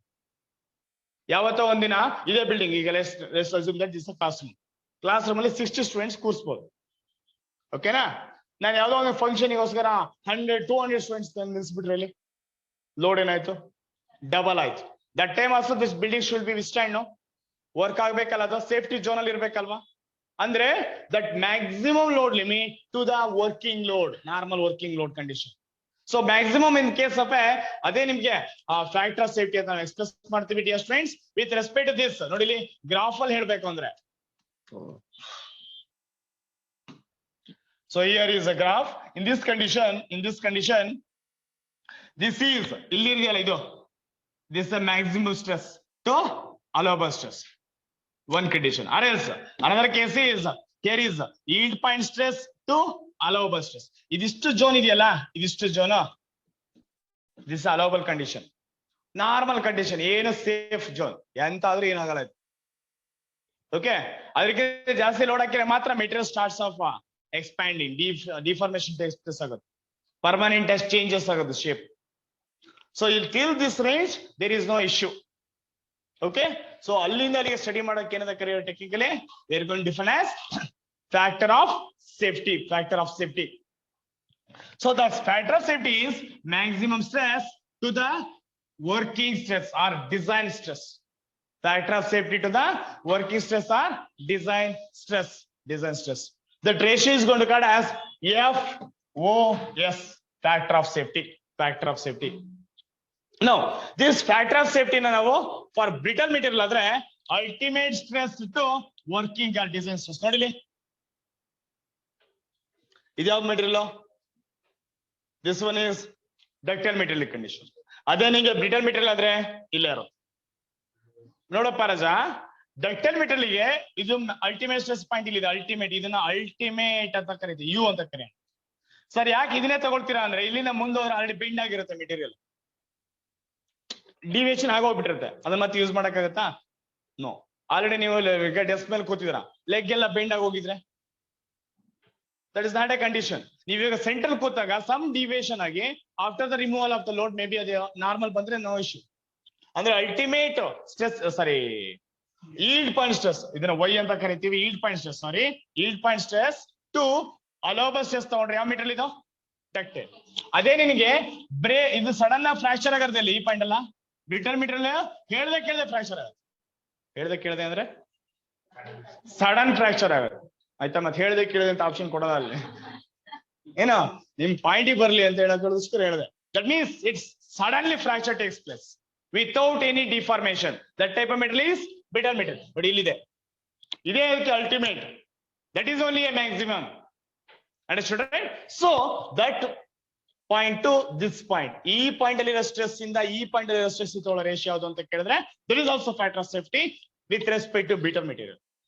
ಇಲ್ಲಿ yield point stress to allowable stress ಅಂತ ತಗೊಳ್ತೀವಿ, that is for ductile material. That ratio ನಾವು ಫ್ಯಾಕ್ಟರ್ ಆಫ್ ಸೇಫ್ಟಿ ಅಂತ ಕರಿತೀವಿ. Okay, this factor of safety we are going to consider for different value for different material. ಬೇರೆ values ತಗೊಳ್ತಾ ಹೋಗ್ತೀವಿ. Okay, wood ಗೆ ಒಂದು ವ್ಯಾಲ್ಯೂ ತಗೊಳ್ತೀವಿ. ವುಡ್ ಅಲ್ಲಿ ಸ್ಟ್ರಕ್ಚರ್ ಮಾಡಿದ್ರೆ, ವುಡ್ ಅಲ್ಲಿ ನಾವು ಒಂದು ಬಿಲ್ಡಿಂಗ್ ಕಟ್ಟಿದ್ರೆ ಅದಕ್ಕೆ ಒಂದು ಫ್ಯಾಕ್ಟರ್ ಆಫ್ ಸೇಫ್ಟಿ ವ್ಯಾಲ್ಯೂ ತಗೊಳ್ತೀವಿ. ಅದೇ ಕಾಂಕ್ರೀಟ್ ಗಾರೆ ಒಂದು ವ್ಯಾಲ್ಯೂ ತಗೊಳ್ತೀವಿ. ಮೈಲ್ಡ್ ಸ್ಟೀಲ್ ಸ್ಟ್ರಕ್ಚರ್ ಆದ್ರೆ ಒಂದು ವ್ಯಾಲ್ಯೂ ತಗೊಳ್ತಾ ಹೋಗ್ತೀವಿ. ಸೊ ಅದು ಕೂಡ ನಿಮ್ಗೆ ಗೊತ್ತಿರ್ಬೇಕಾಗತ್ತೆ. ಸೊ ಅದನ್ನ ಸೇಮ್ ಬುಕ್ ಅಲ್ಲಿ ನೋಡಲಿ, ದ ಸ್ಟೀಲ್ ಆರ್ ಎಷ್ಟಿರುತ್ತೆ factor of safety? 1.83. That is for concrete building ಆದ್ರೆ 1.5. ಅದೇ ಟಿಂಬರ್ ಅಂದ್ರೆ ವುಡ್ ಸ್ಟ್ರಕ್ಚರ್ ಆದ್ರೆ 4 to 6. ಯಾಕೆ ವುಡ್ ಬಹಳ ಜಾಸ್ತಿ ತಗೊಳ್ತಾರೆ? After certain years, certain duration, ಅದು ನಿಮಗೆ ಮೆಟೀರಿಯಲ್ ಸ್ಪಾಯ್ಲ್ ಆಗ್ತಾ ಬರುತ್ತೆ, ಹಾಳಾಗ್ತಾ ಹೋಗುತ್ತೆ. ಒಂದು ಮಾಯಿಶ್ಚರ್ ಕಂಟೆಂಟ್ ಅಬ್ಸರ್ವ್ ಮಾಡೋ ಎಬಿಲಿಟಿ ಕೂಡ ಇರುತ್ತೆ. ಅದಕ್ಕೆ ಮಾಯಿಶ್ಚರ್ ಅಬ್ಸರ್ವ್ ಮಾಡ್ಕೊಂಡು ಸಮ್ಮರ್ ಸೀಸನ್ ಈಗ ಮತ್ತೆ ರೈನಿ ಸೀಸನ್ ಪ್ರಾಪರ್ಟಿ ಚೇಂಜಸ್ ಆಗ್ತಾ ಇರುತ್ತೆ. Go on. Okay, that time ನಿಮಗೆ ಈ ತರ ನಾವು ಫ್ಯಾಕ್ಟರ್ ಆಫ್ ಸೇಫ್ಟಿ ತಗೊಳ್ತೀವಿ. One second dear students, the factor of safety is which is the breaking stress or ultimate stress to working stress are safe stress ಅಂತ ಕರೀತೀವಿ. Safe stress ಅಂತ ಕರೀತೀವಿ. ಇಲ್ಲ, ಈಗ ಅಲೋಬಲ್ ಸ್ಟ್ರೆಸ್ ಬಂದ್ಬಿಟ್ಟು ನಾನು ಇಬ್ರು ಮಾತ್ರ ಕೂತ್ಕೊಂಡು ಹೋಗ್ಬೇಕಪ್ಪ ಬೈಕಲ್ಲಿ, 4 ಜನ ಕೂರ್ಸ್ಕೊಂಡು ಹೋದ್ರೆ ಡಬಲ್ ಆಯ್ತು. ಯಾವ್ದಕ್ಕೆ? ಸ್ಟೀಲ್ ಸ್ಟ್ರಕ್ಚರ್ ಅಲ್ಲ ಅಂದ್ರೆ 1.83. 4 ಆಗಲ್ಲ, ಒಬ್ಬ ಕೂತ್ಕೊಂಡು ಹೋಗೋ ಜಾಗದಲ್ಲಿ 1.8 ಅಷ್ಟು ಕೂತ್ಕೊಂಡು ಹೋಗ್ಬೇಕು. ಒಬ್ಬ ಕೂತ್ಕೊಂಡು ಹೋಗೋ ಜಾಗದಲ್ಲಿ 4 ಜನನಷ್ಟು ನಾವು ತಗೊಳ್ಬೇಕಾಗ್ತದೆ. ಅಂದ್ರೆ ಅಷ್ಟು ಕೂತ್ಕೊಂಡು ಹೋಗೋ ಜಾಗ ಅಂತಲ್ಲ, ಸೇಫ್ಟಿ ಕೊಟ್ಟಿರ್ತೀವಿ ಅಷ್ಟೇ. Understood right? ಯಾಕಂದ್ರೆ ಅಷ್ಟು ಸೇಫ್ಟಿ ಜಾಸ್ತಿ ಕೊಡ್ತೀವಿ ಅಂತ ಹೇಳಿದ್ರೆ, ಇನ್ ಕೇಸ್ ಆಫ್ ವುಡ್ ಅಲ್ಲಿ ಅಂತ ಹೇಳಿದ್ರೆ ವುಡ್ ಪ್ರಾಪರ್ಟಿ ಕಳ್ಕೊಳ್ಳುತ್ತೆ ಬೇಗ. So the reason safety point ಜಾಸ್ತಿ ಕೊಟ್ಟಿರ್ತೀವಿ. ಸಪೋಸ್ ಏನೇ ಹೆಚ್ಚು ಕಡಿಮೆ ಆದ್ರೂ ಆಗ್ಬಾರ್ದು, ಬ್ರೇಕ್ ಆಗ್ಬಾರ್ದು, ಇಶ್ಯೂ ಆಗ್ಬಾರ್ದು. ಅದೇ ಕಾಂಕ್ರೀಟ್ ಆದ್ರೆ maximum 1.5 is enough. Okay, so that's it. So this is factor of safety. Next, dear students, even though in your textbook some of the other topics are there, but PPT illa kodumon past heluttu. Next is Poisson's ratio. Correct? So before that, the strain ideyala raja, the strain we are going to define in 2 different way. So strain anna ನಾವು another 2 way ನಲ್ಲಿ ಹೇಳ್ತೀವಿ. strain ಅಂದ್ರೆ ಏನಂತ ಕರೆದ್ವಿ ನಾವು? epsilon. ಈ strain ನಾನು ಈಗ ನೋಡಪ್ಪ Raja, if you are going to consider this the body, in this body if you are going to applying a load over this side, ಇಲ್ಲಿ ಮತ್ತೆ ಇಲ್ಲಿ ನಾನು ಲೋಡ್ ಹಾಕಿದ್ರೆ the load is P, the length of the body is L, and this the width and this the depth. ತಗೊಳ್ಬೋದು ಹೀಗೆ, width depth. agree Raja? Now this length is here. If you are going to apply a force, the length may increases. As the length increases, it cross section area may decreases. ಹೌದಾ? ಈಗ ಒಂದು rod ನ ತಗೊಂಡ್ಬಿಟ್ಟು, if this is a rod, in this rod ನ length ಜಾಸ್ತಿ ಆಗ್ತಿದೆ ಅಂದ್ರೆ, ಸಾರಿ rod length increase ಆಗ್ತಿದೆ ಅಂದ್ರೆ ದಟ್ ಕ್ರಾಸ್ ಸೆಕ್ಷನ್ ಡಿಕ್ರೀಸ್ ಆಗುತ್ತೆ, ಚಿಕ್ಕದಾಗುತ್ತೆ. Right? It means there are two dimension changes ಇಲ್ಲಿ. ಒಂದು ಯಾವುದು? ಲೆಂತ್ ಜಾಸ್ತಿ ಆದ್ರೆ ಡಯಾಮೀಟರ್ ಡಿಕ್ರೀಸ್ ಆಗ್ತದೆ. As length L increases, diameter decreases. Or else L decrease ಆದ್ರೆ, if L decrease ಆದ್ರೆ diameter increase ಆಗುತ್ತೆ. There are two type of changes in its dimension. Okay, dimension changes are. So ಅಲ್ಲಿನ ನಿಮ್ಗೆ length change ಆದ್ರೆ, only in case of length change ಆದ್ರೆ ಅಲ್ಲಿಗೆ ಬರುವಂತ strain ಇದೆಯಲ್ಲ, that is linear strain ಅಂತ ಕರಿತೀವಿ. Linear strain. Another one is Raja, other than the length. ಯಾವ್ದು ಬರುತ್ತೆ? Maybe width ನೋಡಿ ಇಲ್ಲಿ, this is a width, maybe a depth or circular ಆದ್ರೆ diameter, diameter change ಆದ್ರೆ ಅದಕ್ಕೆ lateral strain ಅಂತ ಕರೀತೀವಿ. Lateral strain. So ಎರಡು ತರ strain ಅನ್ನು ನಾವು ಡಿಫೈನ್ ಮಾಡಬಹುದು based on the dimension. Linear strain and lateral strain. Linear strain and lateral strain. So now dear friends, first one, in that first one, ado linear strain. So this linear strain is also going to cut as longitudinal strain. Longitudinal strain. Linear strain is also going to cut as longitudinal strain. The one thing. The second thing is lateral strain. Lateral strain. Sir, what is linear? Linear ಅಂದ್ರೆ నేను simple ಆಗಿ ನೆನ್ಪಿಡ್ಕೋ, just change of length to original length. ಎಲ್ಲಿಗೆ ಅಲ್ಲ ಇಲ್ಲಿ, ಓಕೆನಾ? That is linear strain is simply denoted as epsilon. Linear strain ಗೆ ಬೇರೆ ಏನು ತಗೊಳ್ಳೋದು ಬೇಡ, just epsilon ಇಟ್ಕೊಬಿಡ್ರಿ. So that is linear strain is also going to called as longitudinal. Long ಅಂದ್ರೆ ಎಂತ? ಮಚ್ಚ ಅಲ್ಲ, length. Okay, length. Okay, that is longitudinal. Length changes. Okay, so L, that is epsilon. So epsilon is equal to change of length by original length. Change of length by original length. Suppose, dear friends, if you are going to consider the lateral strain, in this case, let me consider other than the length. ಯಾವ್ದು? Width ಆಗಿರ್ಬೋದು, or it may be breadth ಆಗಿರ್ಬೋದು, or depth ಆಗಿರ್ಬೋದು. Let me consider depth. Okay, so in this case, lateral strain is denoted as epsilon suffix L. Epsilon suffix L. So that is change of width to original width. That is lateral strain. Next, change of depth to original depth. Or in case of a circular body means change of dia to original diameter. Understood, right? That all dimension change ಗೆ lateral strain. ಇದು length ಮೇಲೆ ಮಾತ್ರ ಹೇಳೋದು ಯಾವುದು? Linear. Length ಮೇಲೆ, only length ಮೇಲೆ ಹೇಳಿದ್ರೆ that is linear. Other than length, maybe diameter, maybe depth. Okay, depth, maybe breadth. Okay, breadth, maybe width. ಈ dimensions ಮೇಲೆ ಎಲ್ಲ ಮಾತಾಡ್ತಾ ಹೋದ್ರೆ that is lateral strain. So ಇಲ್ಲಿ change of length by original length, here change of dia to original dia, change of depth to original depth, change of breadth to original depth, change of width to original. ಇನ್ನ ಒಂದು ಹೇಳ್ಬೋದೇನೋ, thickness ಕೂಡ ಮಾತಾಡ್ಬೋದಾ ನೀವು? If you are going to speak about thickness, change of thickness to original thickness, that is also lateral strain. This difference ಗೊತ್ತಾಯ್ತಲ್ಲ? Next, see dear students, if you are going to consider the lateral strain is, ಹೇಗೆ define ಮಾಡಿದೆಯಲ್ಲ lateral strain ನ? Change of length to, sorry, epsilon suffix L is lateral strain. Linear strain ನ just epsilon ಅನ್ನು ಏನೋ notation ಮಾಡಿದ್ವಿ. So that change of lateral strain to linear strain. Lateral strains to that linear strain. ಆ ratio ಅನ್ನು ತಗೊಳಕ್ಕೆ ಅಂತ ಕರಿತೀವಿ ನಾವು Poisson's ratio. So what is Poisson ratio now? It is a ratio of lateral strain to the linear strain.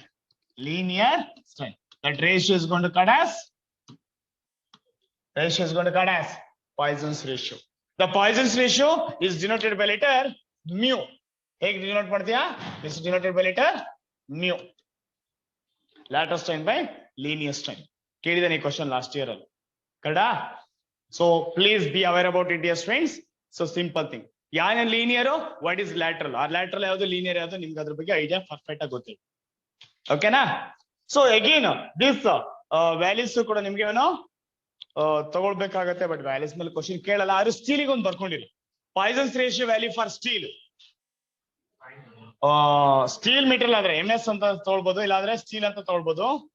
This is majorly 0.25 to 0.33 range ಕೊಟ್ರೆ ಇದು answer. ಅವನು specific ಯಾಕೆ ಸರ್ ರೇಂಜ್ ಕೊಡ್ತಾನೆ ಅಂದ್ರೆ, ಸ್ಟೀಲ್ ಒಂದೇ ಇಲ್ಲ, ಸ್ಟೀಲ್ ಅಲ್ಲಿ again further classification are there, different types of steels are there. Okay, so the reason ಆ ಎಲ್ಲಾ ಸ್ಟೀಲ್ ಅನ್ನು ಅಬ್ಸರ್ವ್ ಮಾಡ್ರೆ 0.25 ಇಂದ 0.33 ವರೆಗೂ ಬರುತ್ತೆ. ಬಟ್ ಇನ್ ಸ್ಟ್ಯಾಂಡರ್ಡ್ ಆಗಿ ಒಂದು ಅವರೇಜ್ ಆಗಿ ಹೇಳ್ಬೇಕಂದ್ರೆ 0.3 ಅಂತ ತಗೊಳ್ತೀವಿ.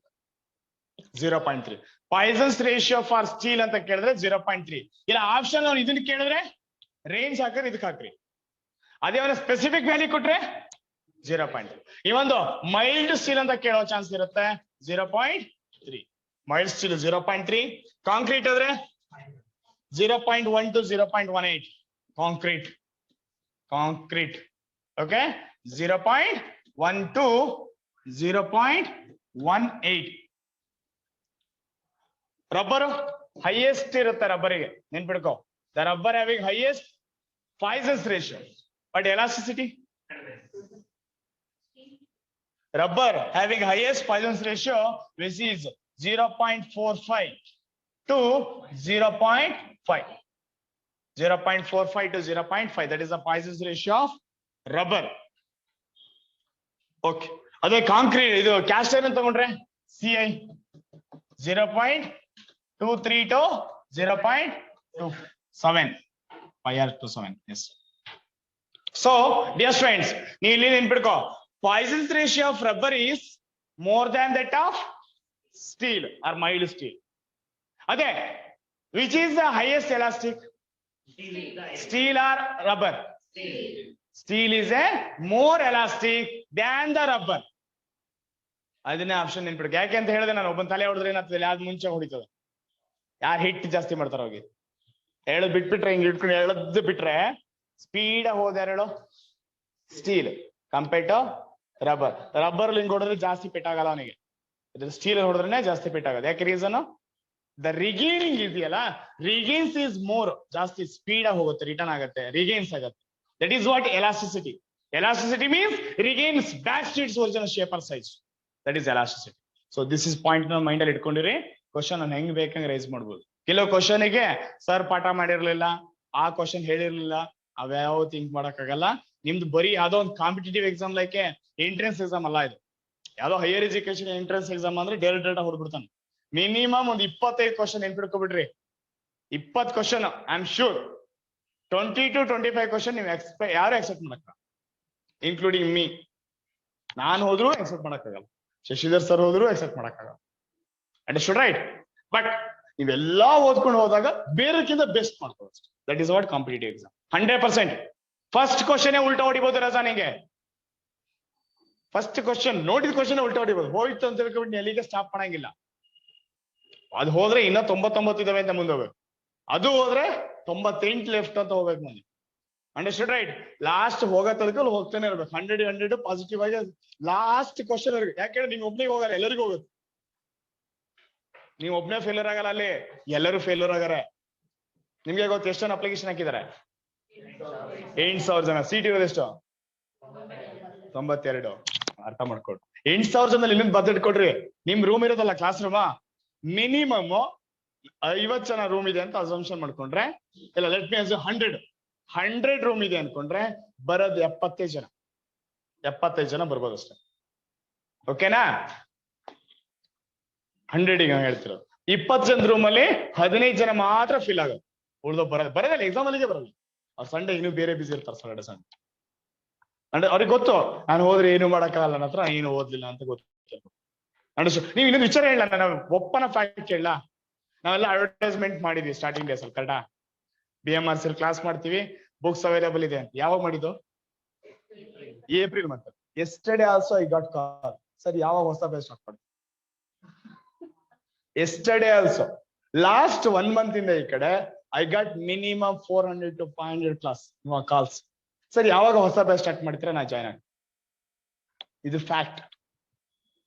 ಎಲ್ಲ ಕಂಪ್ಲೀಟ್ ಆಗಿ ಹೋಗ್ಬಿಟ್ಟಿದೆ, ಏನು ಮಾಡ್ತಾ ಇಲ್ಲ, ಹೊಸ ಬ್ಯಾಚ್ ಕ್ರಿಯೇಟ್ ಮಾಡಿಲ್ಲ ಅಂತ ನಾವು ಫೋನ್ ಇಡ್ತೀವಿ. ಇಟ್ ಮೀನ್ಸ್ ದಟ್ ಇನ್ಮೇಲೆ ಥಿಂಕ್ ಮಾಡೋರು ಇದಾರೆ, ಓದ್ತೀನಿ ಅಂತ ಎಕ್ಸಾಮ್ ಅನಿಸ್ತಾಗಿದೆ ನೆಕ್ಸ್ಟ್ ವೀಕ್ ಬಂದ್ಬಿಡ್ತಾರೆ. ಇನ್ಮೇಲೆ ಅಂತ ತುಂಬಾ ಜನ ಇದಾರೆ. ನನಗೆ ಎಷ್ಟು ಕಾಲ್ ಬಂದಿದೆ ಅರ್ಥ ಮಾಡ್ಕೊಳ್ರಿ. ಏನು ಬೇಡ, ಸುಮ್ಮನೆ ಇರೋ ಎಷ್ಟು ಜನ ಇರ್ಬೇಡ ಅಲ್ವಾ. Understood right? ಇನ್ಮೇಲೆ ಓದ್ಬೇಕಂತ ಥಿಂಕ್ ಮಾಡೋರು ಇದಾರೆ ಎಷ್ಟೋ ಜನ. ಆತರ ಇರ್ತವೆ. ನೀವ್ ಅದಕ್ಕೆ ನಿಮ್ಮಲ್ಲಿ ನೀವು ಪಾಸಿಟಿವ್ ಆಗಿ ಇಟ್ಕೊಂಡಿರಿ ರಜಾ. ಓದ್ಬೇಕಾಗತ್ತೆ, ನೀವು ಓದಿದ್ರೆ 100% ಯಾವ್ದು ಕಷ್ಟ ಇಲ್ಲ. ಯಾವಾಗ ನಮ್ಮಲ್ಲಿ ಆಗಲ್ಲ ಅಂತ ನಾವೇನಾದ್ರು ನೆಗೆಟಿವ್ ಥಿಂಕ್ ಮಾಡಿದ್ವಿ, ದಿನ್ gone is not at all possible. ನಾವು ನೆಗೆಟಿವ್ ಥಿಂಕ್ ಮಾಡಬಾರ್ದು ಅಷ್ಟೇ. ಲಾಸ್ಟ್ ಎಕ್ಸಾಮ್ 99ನೇ ಕ್ವಶನ್ ಮುಗಿದು 100ಗೆ ಇನ್ನು ಒಂದ್ ಇರ್ತದಲ್ಲ, ಅವಲ್ಲೂ ಕೂಡ ನಿಮ್ ಕೈಯಲ್ಲಿದೆ ಅಂತಂದ್ರೆ ನೀವು ಆಪ್ಷನ್ ಹಾಕ್ಬೇಕು, ಪಾಸಿಟಿವ್ ಆಗೇ ಇರ್ಬೇಕು. Then only can get it government job. If not is not possible. IAS KS ಮಾಡೋರು 3 ಅಟೆಂಪ್ಟ್ 2 ಅಟೆಂಪ್ಟ್ 4 ಅಟೆಂಪ್ಟ್ ಹೋಗ್ತಾರೆ ಗೊತ್ತಾ. ಯಾರೋ by luckily or by with I knowledge ಇದ್ದು, ಲಕ್ಕು ಇದ್ದು ಫಸ್ಟ್ ಅಟೆಂಪ್ಟ್ ಕ್ಲಿಯರ್ ಮಾಡೋದು. ಹೈಲಿ ನಾಲೆಡ್ಜ್ ಇದ್ದು, ಲಕ್ಕು ಇದ್ದು, ಎಲ್ಲಾ ಸಪೋರ್ಟ್ ಪೇರೆಂಟ್ಸ್ ಎಲ್ಲ ಕೊಟ್ಟು 1 ವರ್ಷ ಅವ್ರನ್ನ ಯಾರು ಟಚ್ ಮಾಡ್ದೇನೆ, 2 ವರ್ಷ ಯಾರನ್ನ ಟಚ್ ಮಾಡ್ದೇನೆ. ಕೆಲವರು ಇನ್ನೊಂದು ಫಸ್ಟ್ ಅಟೆಂಪ್ಟ್ ಅಂತ ಹೇಳ್ತಾರೆ ನಿಮ್ಗೆ, ಅದು ಇನ್ನೊಂದು ಬ್ಯಾಕ್ ಗ್ರೌಂಡ್ ಏನಿರ್ತದೆ ಗೊತ್ತಾ. ಅವ್ನು 2 ವರ್ಷ ಫುಲ್ ಪ್ರಿಪೇರ್ ಆಗಿರ್ತಾನೆ, ಅಟೆಂಪ್ಟೇ ಮಾಡಕ್ ಹೋಗಲ್ಲ. They are going to prepare for 2 years but not attending the exam. Understood right? Exam ಮತ್ತೆ ಅಟೆಂಡ್ ಮಾಡ್ತಾರೆ, ಆಫ್ಟರ್ ದಟ್ 1 ದಿನ ಬಿಟ್ಟು ಎಕ್ಸಾಮ್ ಆದ್ಮೇಲೆ ಸುಮ್ಮನೆ ಅವ್ರು ಅಟೆಂಡ್ ಮಾಡ್ತಾರೆ. ಇವ್ರ ಅಪ್ಲಿಕೇಶನ್ ಹಾಕಲ್ಲ, ಏನು ಮಾಡಲ್ಲ. ಹಂಗ ಆಲ್ರೆಡಿ ಪ್ರಿಪೇರ್ ಆಗಿರ್ತಾರೆ 1 year. ಅಟೆಂಪ್ಟ್ ಹಾಳಾಗುತ್ತಲ್ಲ, ಇಲ್ಲ ಅಂದ್ರೆ ನಾನು IAS ಮಾಡ್ಲೇಬೇಕಂತಾನೆ ಕೂತಿರ್ತಾರ ಅವ್ರು. ಅವಾಗ ಆತರ 2 ವರ್ಷ ಹಾಳು ಮಾಡಿರ್ತಾರೆ, 1 or 2 years. After that may be 1 attempt ಅಲ್ಲಿ ಆಗ್ಬೋದು, ಇಲ್ಲ 3, 2, 4 or 5 ಲಾಸ್ಟ್ ಅಟೆಂಪ್ಟ್ ಅಲ್ಲಿ ಆಗುತ್ತೆ.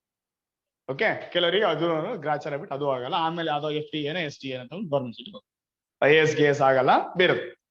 ಬಟ್ ಒಂದಲ್ಲ ಒಂದು ಹೋಗ್ತಾರ ಅವರು. ಸೊ ಐ ಮೀನ್ ಯಾಕೆ ಹೇಳಿದೆ ಗೊತ್ತಾಯ್ತಲ್ಲ, ಇದೊಂಥರ ಗವರ್ಮೆಂಟ್ ಜಾಬ್ ಅನ್ನೋದು ಹಾಗೆ. ಓಕೆ, ಸೊ ಒಬ್ಬೊಬ್ರು ಮೈಂಡ್ ಸೆಟ್ ಒಂದೊಂದರ. ನಿಮ್ಗೆ ಒಬ್ರು ಟೀಚರ್ ಮಾಡ್ತಿದ್ದಾರೆ ಪಾಠನ, ಹೆಸರು ಹೇಳಕ್ ಹೋಗಲ್ಲ ಅಫಿಷಿಯಲಿ. ಅವ್ರಿಗೂ ಕೆಲವು ಟೈಮ್ ಅನ್ಸುತ್ತೆ ನಾನು ಯಾಕೆ ಬಂದ್ಬಿಟ್ನೇನೋ ಅಂತಿರುತ್ತೆ, ನಾನು ಲಿಮಿಟ್ ಆಗ್ಬಿಟ್ಟಿದೀನಿ ಅಂತಿರ್ತಾರೆ ಅವರು.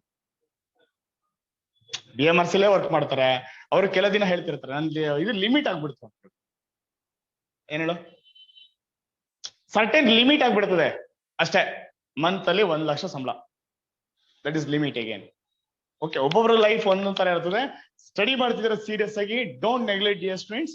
ಒನ್ಸ್ ಅಗೇನ್ ನಿಮ್ಗೆ ಏನೋ ಜಾಬ್ ಸಿಗ್ತದೆ, ನಿಮ್ ಫ್ಯಾಮಿಲಿ ಎಲ್ಲ ಸುಖವಾಗಿರ್ತಾರೆ, ಹೌದಾ ಕಡ. ನಾಟ್ ಓನ್ಲಿ ಯು, ನಿಮ್ಮ ಸರೌಂಡಿಂಗ್ಸ್ ಏನಿದೆ ಎಲ್ಲರೂ ಕೂಡ ಹ್ಯಾಪಿಲಿ ಒಳ್ಳೆ ಲೈಫ್ ನ ಲೀಡ್ ಮಾಡ್ಬೋದು. Don't study just for your point, you also study, you also put your maximum effort for your surrounding also, your parents, your sister, brother, wife or husband or child, everyone. Okay, ಎಲ್ಲರಿಗೋಸ್ಕರ ನೀವು ಓದಬೇಕಾಗುತ್ತೆ. Dear students, don't neglect. ಉಳ್ಕೊಂಡಿರೋಂತಹ ಏನೊಂದು 20 days, ಸಾರಿ ಒಂದು 14 days ಇದೆ, that 14 days serious ಆಗಿ ಹೋದ್ರೆ I'm sure you can do it. Dear students, so next I'll move it. Next very important, I guess we discussed that Poisson's ratio ಅಂದ್ರೆ ಅಂತ ಗೊತ್ತಾಯ್ತು, ಕರೆಕ್ಟಾ. Next ಹಾಗಾದ್ರೆ after the Poisson's ratio, if you look at one more is ಏನೋ factor of safety ಹೇಳಿದ್ನಲ್ಲ.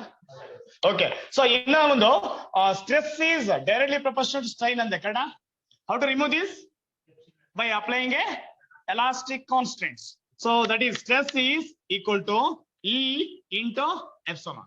Sir, what is E? Where E is going to called as elastic constant, correct? Elastic constants, elastic constants. Now dear friends, if you are going to send this epsilon this side, ಏನಾಗುತ್ತಿದೆ? It becomes stress by strain equal to E, where E is the Young's modulus. So this E again is elastic constants idavalla. Majorly there are 3 elastic constants, the first one, second and third. Let's move with the first one, that is Young's modulus. The first one is Young's modulus. Young's modulus. That Young's modulus are also called as modulus of elasticity. Modulus of elasticity. Elasticity. So now, dear students, this Young's modulus or modulus of elasticity is a ratio of. It is a ratio of direct stress to direct strain. Direct stress to direct strain. Direct strain. Yes, sir, ಇದು direct stress. ನೋಡ್ರಜ, if you are going to consider this rod here, ಈ ತರ ನೀನು compress ಮಾಡ್ಬೋದು, or it may be can extend also. With respect to extending means tensile. Extend ಮಾಡಾಗ ಏನಾಗುತ್ತೆ stress? Tensile stress create ಆಗುತ್ತೆ. Tensile ಆಗ್ತಿದೆ rod, ಇಲ್ಲಿ compressive ಆಗ್ತಿರುತ್ತೆ. ಓಕೆ, ಸೊ ಇದಕ್ಕೆ ಅಂದ್ರೆ ಆಕ್ಸಿಯಲ್ ನಾನು ಸ್ಟ್ರೆಸ್ ಅಪ್ಲೈ ಮಾಡಿದ್ದೆ, ಲೋಡ್ ಅಪ್ಲೈ ಮಾಡಿದ್ದೆ. Okay, with respect to that, so it may be tensile stress by tensile strain ಅಂತಾನು ಕರೀತಾರೆ. ಕಂಪ್ರೆಸಿವ್ ಅಂತಾನು ಹೇಳ್ಬೋದು, ಬಟ್ ವಾಲ್ಯೂಮ್ ಹೇಳಕ್ಕಾಗಲ್ಲ. we cannot express as a volume. so ಇದಕ್ಕೆ ಇನ್ನೊಂದು ಹೆಸರು ಏನಂತ ಹೇಳ್ಬೋದು? tensile stress by tensile strain. in a simple way ಇನ್ನೊಂದು way ನಲ್ಲಿ ಹೇಳ್ಬೋದು, that also can be expressed as linear stress by linear strain. Kannada linear stress to the linear strain. Linear stress to the linear strain. That ratio is going to call as Young's modulus or modulus of elasticity. These usually denoted by letter E. Sir, you can unit idea? Is there unit? It is a unitless quantity and the madam ಹೇಳ್ತಿದ್ದಾರೆ. Is it right? ಇರುತ್ತಾರಲ್ಲ, stress ಅಂದ್ರೆ ನಮ್ಮ ರಾಜ, that is not per area. That is Newton per meter square. Strain ಅಂದ್ರೆ ಏನಿಲ್ಲ ಅಂದ್ರೆ 1 ಇದೆ. ಈ ಇದಿಷ್ಟು remove ಮಾಡ್ಬಿಡ್ತಾರಾ? ಬಿಡಕ್ಕಾಗಲ್ಲ ತಾನೆ, ಹಿಡ್ಕೋಬೇಕಲ್ವ ಅದನ್ನ. ಅವಾಗ ಏನಾಗುತ್ತೆ? This is Newton per meter square ಇದೆಯಲ್ಲ, that Newton per meter square is a unit of Young's modulus or any elastic constants. ಯಾವುದೇ ಬರಲಿ, elastic constants out of any 3, the unit is Newton per meter square. Newton per meter square. The first elastic constant ಯಾವ್ದಾಗಿತ್ತು? That is Young's modulus or modulus of elasticity, denoted by letter E. E ಅನ್ನು order denote ಮಾಡ್ತೀವಿ. So that is direct stress by direct strain or tensile stress by tensile strain. That is E. Clear? Next Raja, second elastic constant is that is shear modulus. Shear ತಗೋಣ, ಬಲ್ ತಗೋಣ? shear ಅಥವಾ shear modulus are also going to called as one more name is that is rigidity modulus. Shear modulus or rigidity modulus. This is usually denoted by letter capital letter G or sometimes C ಅಂತನೂ ಕರೀತೀವಿ. capital letter C or G, and this is a ratio of ಏನಂತ ಕರೀತಾರೆ ಅದಕ್ಕೆ? It is a ratio of G or C equal to shear stress to the shear strain. It is a ratio of shear stress to the shear strain. Then what is the stress unit? Newton per meter square divided by 1 ಆಗಿರುತ್ತದೆ. It means Newton per meter square only, or Pascal. 1 Newton per meter square is equal to 1 Pascal. So it may can consider as Pascal also. Pascal ಅಂತೂ ನಾವು ಇಲ್ಲಿ ತಗೊಳ್ಬಹುದು. Now dear friends, this shear stress by shear strain is shear modulus or rigidity modulus, denoted by letter G or C, capital letter C or G ಅಂತ ಕರೀತೀವಿ. First one ಯಾರು? Young's modulus or modulus of elasticity. ಅದರ ಪ್ರಕಾರ tensile stress by tensile strain or linear stress, length ಬಗ್ಗೆ ಮಾತ್ರ ಮಾತಾಡ್ತಿದ್ದೀನಿ Raja. So linear stress by linear strain. Second one ಯಾರು?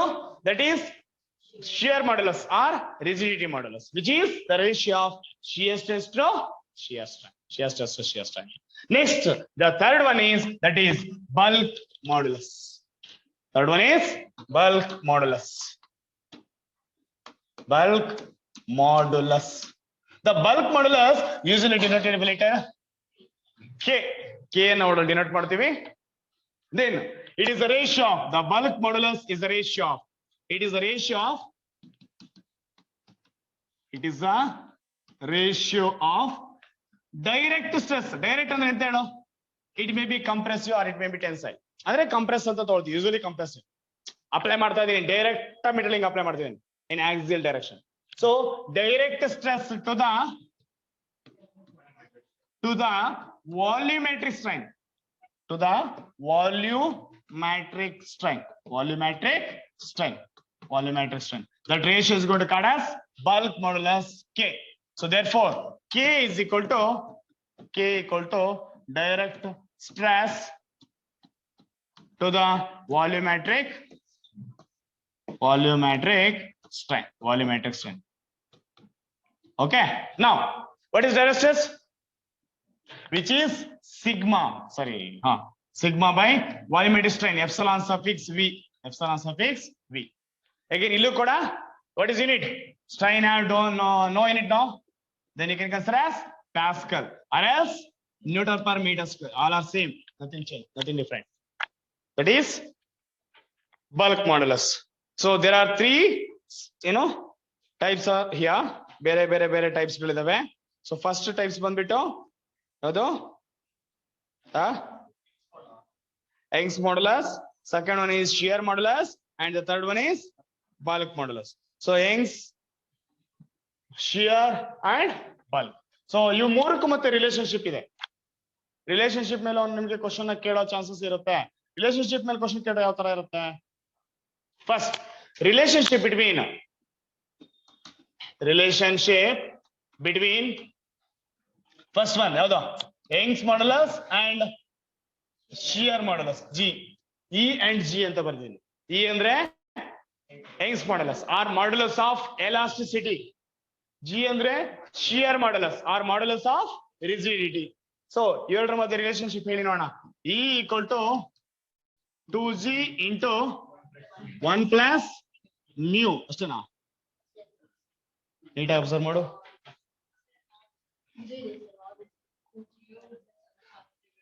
E equal to 2G into 1 plus mu. Mu ಅಂದ್ರೆ ಏನು ರಜಾ? mu ಅಂತ ಹೇಳಿದ್ರೆ Poisson's ratio ಅಲ್ವಾ?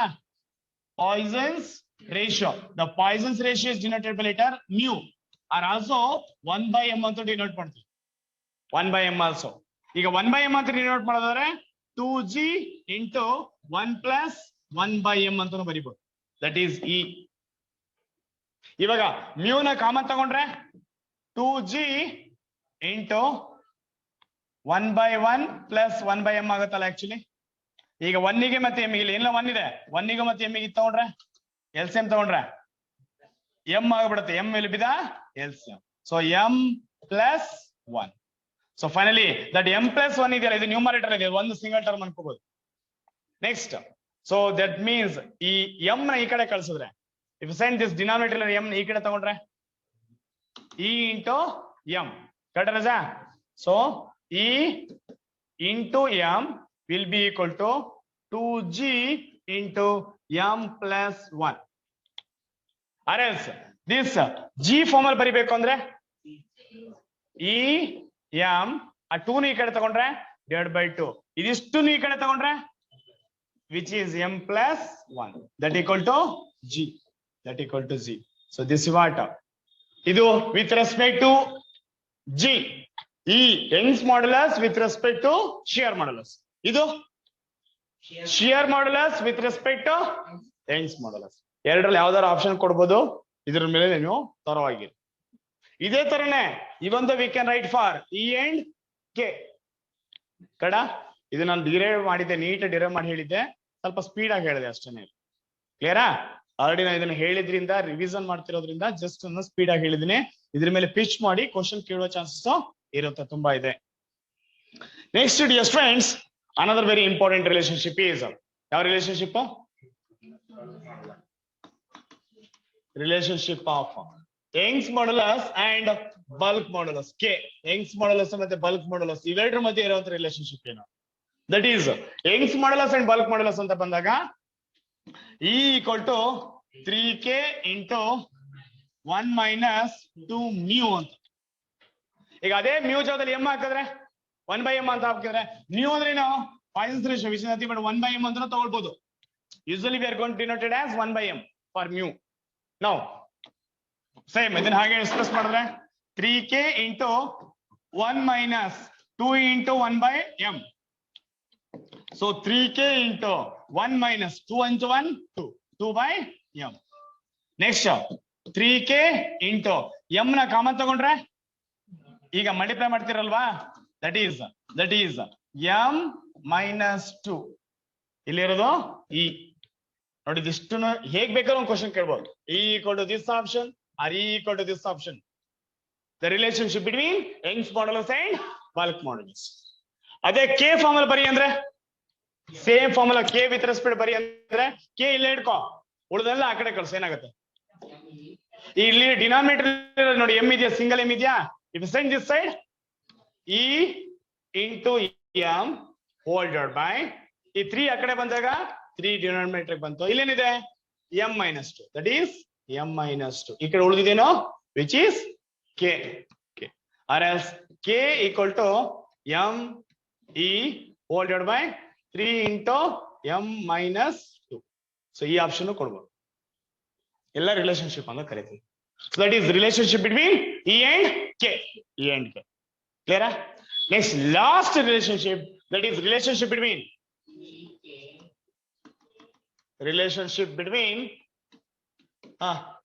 E, G and K. ಮೂರು ಮಧ್ಯೆ ರಿಲೇಶನ್ಶಿಪ್ ಬರ್ತದೆ. All these three, E, G and K, ಏನೇನಾಗುತ್ತೆ? E equal to 3K, sorry 9K G divided by 3kg. ಅದೇ ಪಕ್ಕ ಒಂದು ಪ್ಲೇಸ್ ನೋಡಿ, 9 kg by 3 kg ಅಂತ ನೆನ್ಬಿಡ್ಕೋ ಸಾಕು. Okay, 9 kg by 3 kg is 3 kg. ಓಕೆನಾ? ಸೊ ಅಲ್ಲಿ ನೆನ್ಪಿಡ್ಕೊಳಕ್ಕೋ ಈಸಿ ಆಗಿರ್ಲಿ. ಡಿವೈಡ್ ಬೈ ಮಾಡಿರೋದು ಮತ್ತೆ 3 ನೇ ಬರ್ತದೆ. ಮಾಡಿದ್ರೆ ಮಾಡಕ್ಕೆಲ್ಲ ಹೋಗ್ಬಿಟ್ರೆ ಸುಮ್ಮನೆ ಹೇಳಿ ನೆನ್ಪಿಡ್ಕೊಳಕ್ ಹೇಳಿದಷ್ಟೇ. 9 kg by 3 kg, but K ಮತ್ತೆ G ಮಧ್ಯದಲ್ಲಿ ಒಂದು ಪ್ಲಸ್ ಬರ್ಬೇಕು. ದಟ್ ಇಸ್ ಅ ಫಾರ್ಮುಲಾ ಅಂತ ನೆನ್ಪಿಡ್ಕೊಳ್ಳೋದು. ಈಗ ಸಮ್ ಟೈಮ್ ಅಲ್ಲಿ G ನ ಬದಲು ಅವನು C ಅಂತ ಕೊಟ್ಟಿರ್ತಾನೆ ಕನ್ನಡ ಆಪ್ಷನ್ ಅಲ್ಲಿ. ಅವಾಗ ಏನಾಗ್ತಿದೆ formula? This is a standard relationship between 3 elastic constants: Young's modulus, shear modulus, bulk modulus. ಆ ಮೂರಕ್ಕೂ ರಿಲೇಶನ್ಶಿಪ್ ಬರೀಬೇಕು ಅಂತ ಅಂದ್ರೆ E equal to 9 kg by 3K plus G. ಅರೆಸ್ ಈ ಸೇಮ್ G ಬದಲು C ಅಂತ ತಗೊಳ್ತಾನೆ ಆಪ್ಷನ್ ಅಲ್ಲಿ, ಕ್ವಶನ್ ಪೇಪರ್ ಅಲ್ಲಿ. That is 9kc divided by 3K plus C. 3K plus C. This also ಈ ತರ ಆಪ್ಷನ್ ಕೊಡ್ಬೋದು. ಯಾಕಂದ್ರೆ K ಅಂದ್ರೆ ಒಂದೇ, ಸಾರಿ G ಅಂದ್ರೆ ಒಂದೇ, C ಅಂದ್ರೆ ಒಂದೇ ಆಪ್ಷನ್ ಇದನ್ನು ಕೊಡೋ ಚಾನ್ಸಸ್ ಇರುತ್ತೆ. Next, okay, this is relationship between 3 elastic constants. Next, dear students,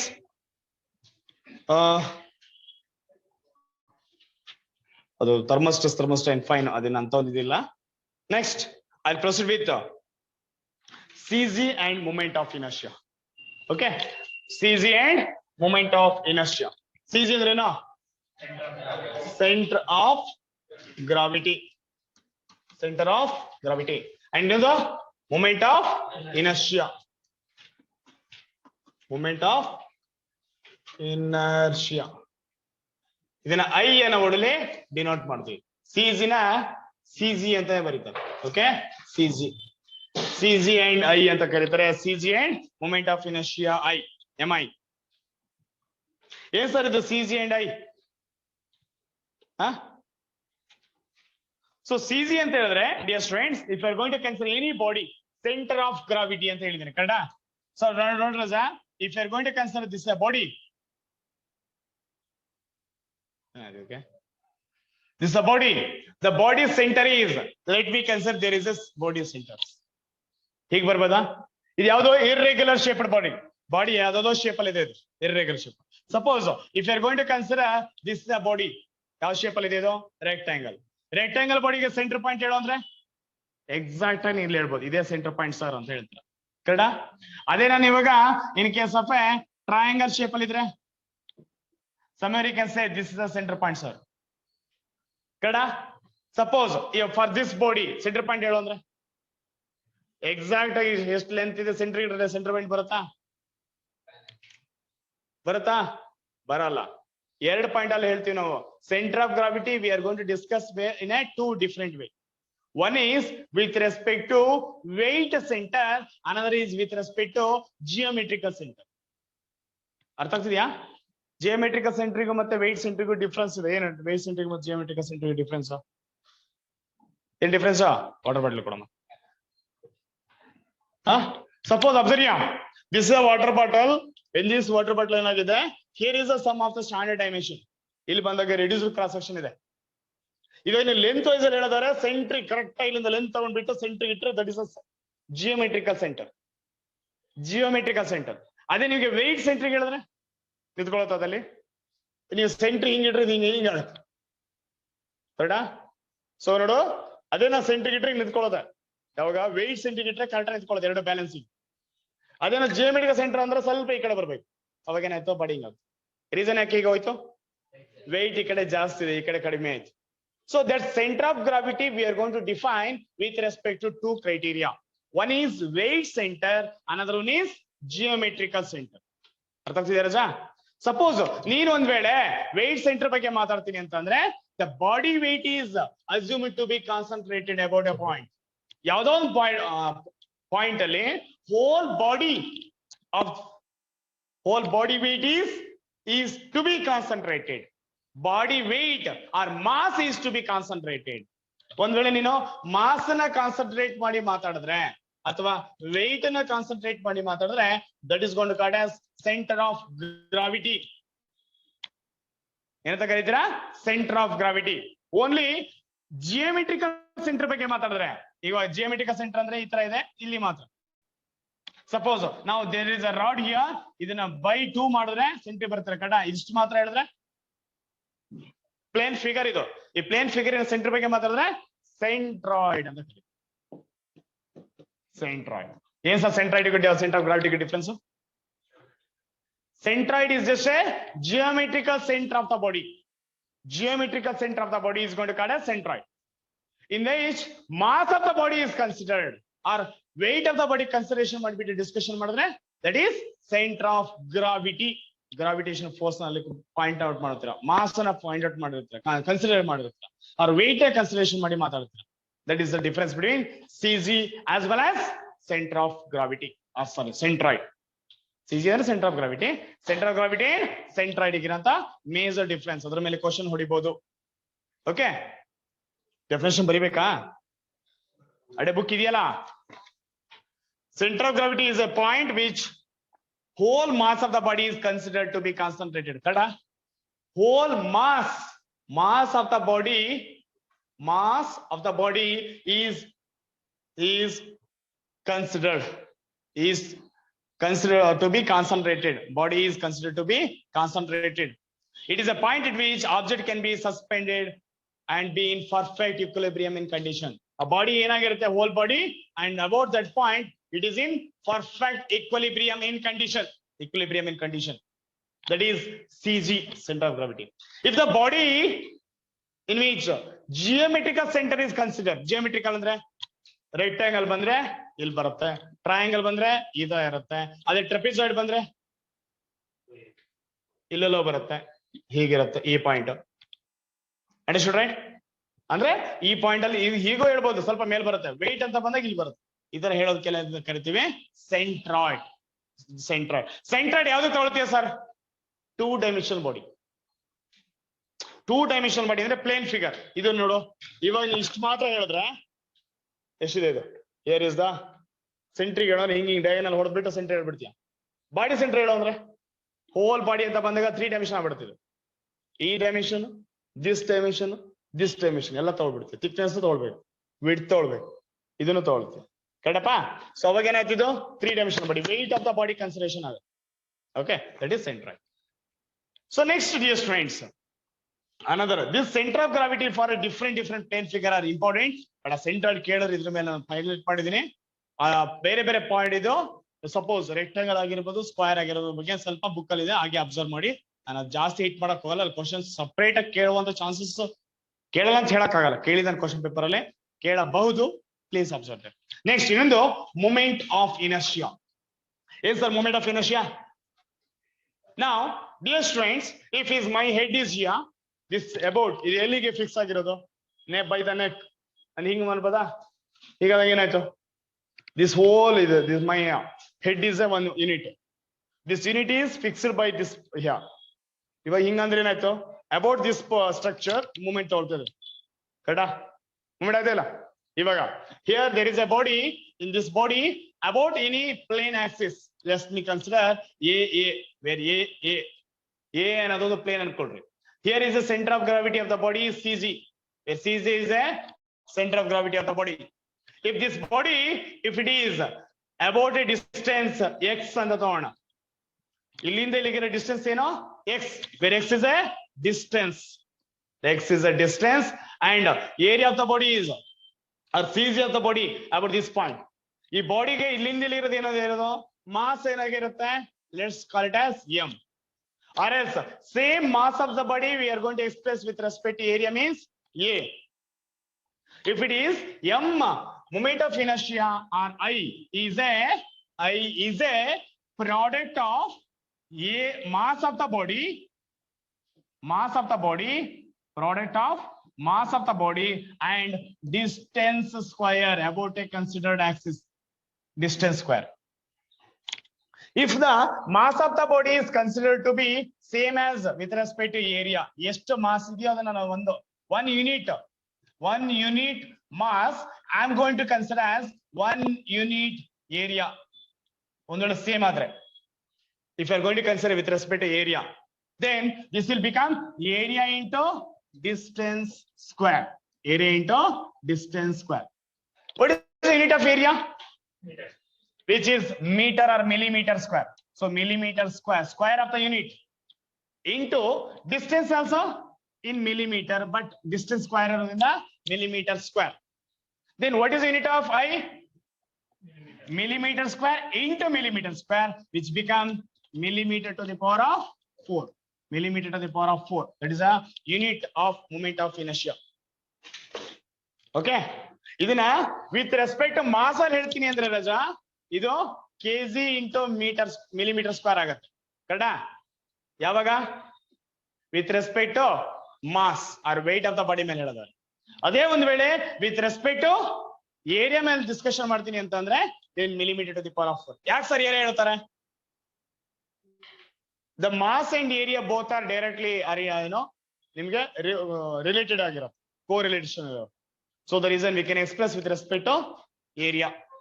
Okay, usually within a technical point study purpose ಅಲ್ಲಿ ನಾವು ಹೇಳೋದು ಯಾವುದು ಅಂತ ಕೇಳಿದ್ರೆ ಏರಿಯಾ ಪಾಯಿಂಟ್ ಆಫ್ ಅಲ್ಲಿ ಹೇಳುತ್ತೆ. ನೀವು ಆಪ್ಷನ್ ಕೊಟ್ಟರು ಕೂಡ ನಾನು ಏರಿಯಾ ಪಾಯಿಂಟ್ ಅಲ್ಲೇ ಕೊಡ್ತಾನೆ, ಮಾಸ್ ಅಲ್ಲಿ ಕೊಳ್ಳಲ್ಲ. Okay, so this is moment of inertia. So ಇವೆರಡರ ಬಗ್ಗೆ ಸ್ವಲ್ಪ ಹೈಲೈಟ್ ಮಾಡ್ಕೊಳ್ರೆ ಅಗೇನ್ ಇದು ತುಂಬಾ ಇಂಪಾರ್ಟೆಂಟ್ ಆಗ್ತಾ ಹೋಗುತ್ತೆ. Next dear students, the moment of inertia, it is denoted by letter I. The SI unit of moment of inertia is millimeter to the power of 4. Millimeter to the power of 4. ಯಾವ್ದೂನು ಕೇಳಲ್ಲ, ಪ್ಯಾರಲಾಕ್ಸಿಸ್ perpendicular, ಸುಮ್ಮನೆ waste. Next another very important, ನಾನು ಇವಾಗ I'll proceed with beams. ಇದೇ ಅದರಲ್ಲಿ ನಾನು already ಅವತ್ತು ತುಂಬಾನೇ discussion ಮಾಡಿದೆ ಡೀಪ್ ಆಗಿ, ಒಂದ್ಸತಿ ಗ್ಲಾನ್ಸ್ ಮಾಡಿ ಇವಾಗ ಜಸ್ಟ್ ಹೈಲೈಟ್ ಮಾಡಿದ್ದೀನಿ ಅಷ್ಟೇನೆ. Next let's move with beans. ಏನ್ ಸರ್ ಬೀಮ್ ಅಂದ್ರೆ? ನೋಡ್ರ ಸರ್, ನಾನು ಇದಕ್ಕಿಂತ ಮುಂಚೆ ಏನ್ ಹೇಳ್ದಲ್ಲ, ಅಲ್ಲಿ 2 ಕ್ವಶನ್ ರೈಸ್ ಮಾಡಕ್ ಚಾನ್ಸಸ್ ಇರುತ್ತೆ. ಲಾಸ್ಟ್ ಇಯರ್ ಪೇಪರ್ ನೀವು ಅಬ್ಸರ್ವ್ ಮಾಡಿ 2 ಕ್ವಶನ್ ಇದೆ. ಮುಂಚೆ ಹೇಳೋದಲ್ಲ, ನಾನು 1 hour ಟೀಚ್ ಮಾಡೋದಲ್ಲ, ಅಲ್ಲಿ 2 ಕ್ವಶನ್ ರೈಸ್ ಮಾಡಿದ್ದಾನೆ. Okay, so with respect to that ನೀವು ಡಿಸ್ಕಷನ್ ಮಾಡಬಹುದು. Next is beam. What do you mean by beam? Beam is a structural member. Structural member. It is used to carry the uploads. Upload means ಅದರ ಮೇಲೆ ಬಿದ್ದಿರುವಂತ load ನಾವು carry ಮಾಡೋ purpose ಗೋಸ್ಕರ ನಾವು beam ನ use ಮಾಡ್ತೀವಿ. So beam is a as a ನೀಟಾಗಿ ನೋಡ್ಕೊಳ್ಳೋ, ಬಕ್ಕ ಕ್ವಶನ್ ಕೇಳ್ತಾನೆ 5 ಮಾರ್ಕ್ಸ್ ಸಿಗಲಿ. ಅರನ ತಂದ್ಬಿಟ್ಟು ಏನೇನೋ ಮಾಡ್ತಾ ಇದ್ದೀನಿ ನಾನು ಕೂಡ.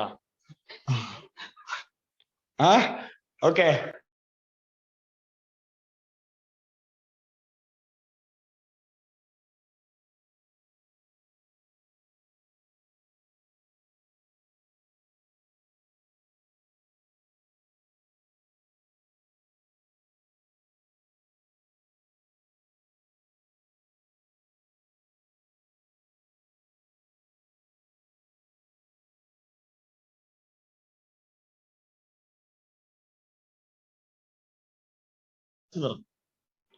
Okay, next beam. So dear students, beam ಅಂತ ಹೇಳಿದ್ರೆ the beam is going to called as, ಇದನ್ನ ಆಕ್ಚುಲಿ ಎಲ್ಲಿ ಸ್ಟಡಿ ಮಾಡ್ತೀವಿ ಅಂದ್ರೆ ಚಾಪ್ಟರ್ ಅಲ್ಲಿ shear force and bending moment diagram ಅಂತ ಬರುತ್ತೆ. shear force and bending moment ಅಂತ ಬರುತ್ತೆ. ಆ ಚಾಪ್ಟರ್ ಅಂಡರ್ ಬರುವಂತ. So anyway the beam is it is A structural member Kannada. It is a structural member. It is a structural member. It is used to carry a. It is used to carry a. Used to carrying a carrying uploads. Carrying uploads. ಅದ್ರ ರಜೆ ಏನ್ ಗೊತ್ತಾ, ಯಾವುದೇ ಒಂದು structure ಆಗಿದ್ರೆ ಅದ್ರ ಮೇಲೆ ಬಿದ್ದಿರುವಂತ load ನಾವು ಅದ್ರ ಮೇಲೆ ಏನ್ ಲೋಡ್ ಅಪ್ಲೈ ಮಾಡತ್ತಲ್ಲ ಅದನ್ನ ನಾವು ಕ್ಯಾರಿ ಮಾಡಕ್ಕೋಸ್ಕರ ಯೂಸ್ ಮಾಡ್ತೀವಿ. See observe you, suppose in your building any structure there will be like ಒಂದು ಪಿಲ್ಲರ್ಸ್ ಇದಾವೆ ಅಂತ ಅಂದ್ರೆ ಪಿಲ್ಲರ್ಸ್ ಮೇಲೆ ನಾವು ಅದನ್ನ ಬೀಮ್ ಹಾಕಿರ್ತೀವಿ ಕರೆಕ್ಟಾ. So this is less assume as supports are a pillar. ಇದು ಪಿಲ್ಲರ್ ಅಂತ ಹೇಳ್ಬೋದು ಅಂಡ್ ಇದೇನಾಗಿರುತ್ತೆ ನಿಮ್ಗೆ ಸಪೋರ್ಟ್ಸ್ ಆಗಿದೆ. ಅದ್ರ ಮೇಲೆ ಏನ್ ಮಾಡಿದಿರಾ, we placing a beam. So beam ನ ಪ್ಲೇಸ್ ಮಾಡಿದೀವಿ. So for this beam over that we can apply different number of loads. L1, L2, L3 are the loads. Maybe 100 kg, 200 kg, 300 kg, or any different weight amount of intensity of load you can apply at that. So anyway, the beam in a function in hagadri ivaga. It is a structural member. It is used to carrying up loads. Adra mele biddiruvanta loads nadu carry ಮಾಡುತ್ತೆ. Now dear students, this beams having different types. Starts with the types of beam anta ನಾನು ಮಾಡೋದಾದ್ರೆ types of beams. So in this case of types of beams, the first one is cantilever beam. Cantilever beam. Cantilever beam anta ಕರೀತೀವಿ. So this cantilever beam is going to called as ಏನಂತ ಕರೆಯೋಣ. So in which the one side is fixed and another side is free. Correct? Suppose observe here, this is a beam in which one side is fixed and another side is free to atmosphere, free condition. That is going to called as cantilever beam, in which the length of the beam is let's taken as L. One side fixed ಆಯ್ತಾ, ಇದೆಂತ ಕರಿಬಹುದು ರಾಜ ನೀನು, fixed end ಅಂತ ಕರಿತೀವಿ. ಇದನ್ನ free end ಅಂತ ಕರಿತೀವಿ. Free end ಅಂತ ಕರಿತೀವಿ. ಫಿಕ್ಸ್ಡ್ ಎಂಡ್ ಮತ್ತೆ free end. Okay, now this is cantilever beam. The second type is that is simply supported beam. Simply supported beam. Sir, what is this simply supported beam? See dear students, the simply supported beam nothing but the beam in which so that is simply supported or supports. Suppose dear students, here we can observe here, if you are going to consider this structure in which the beam is placed on two supports. ಎರಡು supports ಮೇಲೆ ನಿಂತ್ಕೊಂಡಿದ್ರೆ simply ಅದರ ಮೇಲೆ place ಆಗಿದ್ರೆ that type of beam is going to called as simply supported beam. ಇವೆರಡು ಇದೇನಿದೆ, ಇದು ಕೂಡ ಒಂದು support and even though this also a support. Agree na? Now this is beam. ಅದರ ಮೇಲೆ over the beam we can apply n number of loads. ಇದರ n number of loads ಹಾಕಬಹುದು. Next, third one is a cantilever beam, simply supported beam, overhanging beam anta karithivi. Overhanging beam. So ಏನು sir ಇದು overhanging beam? Extended ಆಗಿರುತ್ತೆ, support ಗಿಂತ ಮುಂದೋಗಿರ್ತದೆ. Okay, so here ಎರಡು condition ಬರುತ್ತೆ again. ನೋಡಪ್ಪ ರಾಜ, if you are going to consider this a beam, let me consider this a beam. Here may be a support, here may be a support. Supports ಇಲ್ಲಿದಾವ, but ಇಷ್ಟು ಏನಾಗಿದೆ ಹೇಳಿದೆ, ಅಷ್ಟು this much is extended. The beam is extended from its supports. It may be single side or it may be double side also. ಎರಡು side extend ಆಗಿರ್ಬೋದು. ಹೀಗೂ ಕೂಡ ನಿಮಗೆ load ಬರ್ಬೋದು, beam ಬರ್ಬೋದು, beam over the supports. If it is both side extended, then we are going to call as double overhanging beam. If it is only one side is extended, single overhanging beam. ಅರ್ಥ ಆಯ್ತಾ difference ಗೊತ್ತಾಯ್ತಾ? Double ಓವರ್ಹ್ಯಾಂಗಿಂಗ್ ಮತ್ತೆ single overhang. ಇದು condition number 1 A, ಇದು single ಅಂತ ಕರೆಯೋಣ. ಇದನ್ನ B, that is double overhanging beam. Next, dear friends, the fourth type is fixed beam ಅಂತ ಕರಿತೀವಿ. Fixed beam. ಇದಕ್ಕೆ ಇನ್ನೊಂದು ಹೇಳ್ತಾನೆ rigid beam or also called as rigid beam. Yes sir, ಇದು fixed beam or rigid beam? The beam in which both sides are fixed. ಎರಡು side ಕೂಡ rigidly fix ಆಗಿರ್ತದೆ. This side ನಾನು ಫಿಕ್ಸ್ ಮಾಡಿರ್ತೀನಿ, this side ಕೂಡ fix ಆಗಿರುತ್ತೆ. This type of beam is going to called as fixed beam are also going to called as rigid beam ಅಂತ ಕರೆಯುತ್ತಾರೆ. Rigid beam, rigid beam. The beam in which both sides are fixed or rigid ಆಗಿರುತ್ತೆ. There is no movement. Okay. ಇನ್ನೊಂದು last, ಇದಕ್ಕೆ ಇನ್ನೊಂದು ಹೆಸರೇನು? Built in beam ಅಂತ ಕರೀತಾರೆ. One more name ಇದೆ, correct. That is are also going to called as built in beam ಅಂತಾನೆ ಕರೀತೀವಿ. ಎರಡು ಸೈಡ್ ಕೂಡ ಫಿಕ್ಸ್ ಆಗಿದೆ. ಕೇಳ್ತಾ ಇದ್ದಾನೆ, ಆಪ್ಷನ್ ಕೇಳಿದಾನೆ ಇದನ್ನ. ಬೇರೆ ಬೇರೆ ಕಾಂಪಿಟೇಟಿವ್ ಎಕ್ಸಾಮ್ ಅಲ್ಲಿ ಇದನ್ನ ಕ್ವಶನ್ ಕೇಳಿದಾನೆ. ಕನ್ಫ್ಯೂಷನ್ ಮಾಡ್ಸಕ್ಕೋಸ್ಕರ ಇಲ್ಲಿ ಬಿಲ್ಟ್ ಇನ್ ಬೀಮ್ ಅಥವಾ ಒಂದೊಂದು ಆಪ್ಷನ್ ಬಂದ್ಬಿಡ್ತದಲ್ಲ, ಆ ಆಪ್ಷನ್ ಹಾಕ್ಬಿಟ್ಟು ಕ್ವಶನ್ ಕೇಳೋ ಚಾನ್ಸ್ ಇರುತ್ತೆ. Fixed beam, rigid beam are also going to called as built in beam. And fifth one is continuous beam. Continuous beam. That continuous beam is more than two supports. Many supports are provided. If let's consider this a beam, this a beam, this a beam, this a beam, this a beam. So this is a supports. Okay. ಏನಾಯ್ತು ಅವಾಗ? Many supports are provided to the single beam. ಅದಕ್ಕೆ ಗೋರ್ಗುಂಡೆ ಪಾಳ್ಯದ start ಆದ್ರೆ ಎಲ್ಲಿದು ನಾಗಸಾಂದ್ರದವರೆಗೂ continue ಆಗುತ್ತೆ. ಕರೆಕ್ಟಾ? Flyover ಸೇರರ್ಥ many supports are provided. ನಿಮ್ಮ ಈಗ BMRC ಅಲ್ಲಿ ನೀವು ಟ್ರೈನ್ ಆಪರೇಟ್ ಮಾಡೋಣ ಅಂತಿದ್ರೆ ಯಾವ್ದ್ರ ಮೇಲೆ ಹೋಗ್ತದವೆಲ್ಲ? ಟ್ರೈನ್ ಎಲ್ಲಿ ಹೋಗ್ತದೆ? Over the beams, continuous beams ಹಾಕೋದು. ಕಡಾ? So that is what many beams beam many supports are provided. Many supports. If you have the beam having a many supports, then that is continuous beam. Clear? That's it. So these are the different types of beams that we can observe here.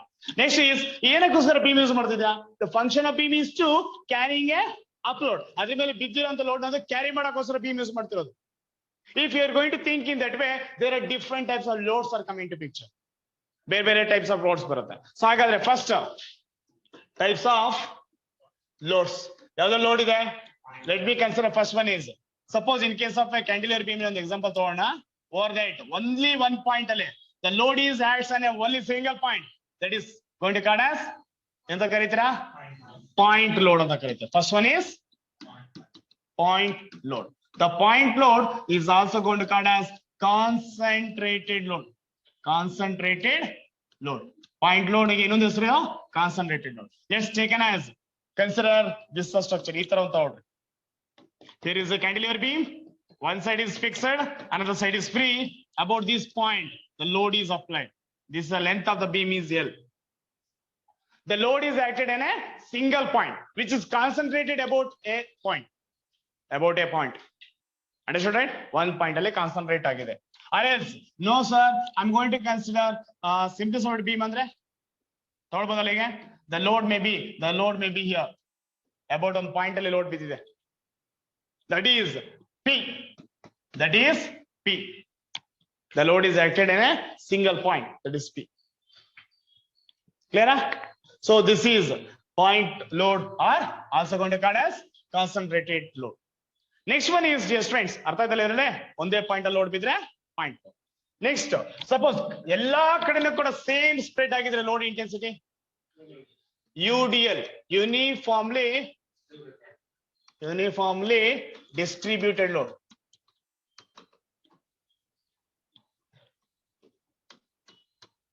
Uniformly distributed load. So what is this uniformly distributed load?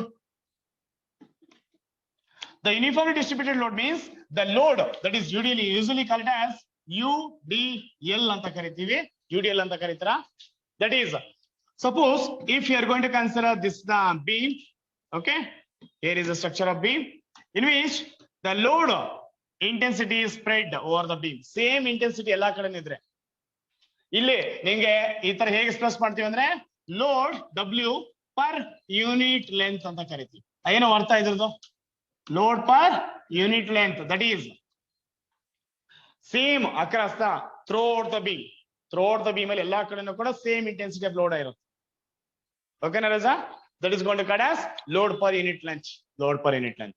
The throughout the beam is the intensity of load is same. Understood? That is uniformly distributed load. Next, third one is uniformly varying load. Varying load. So what is this uniformly varying load?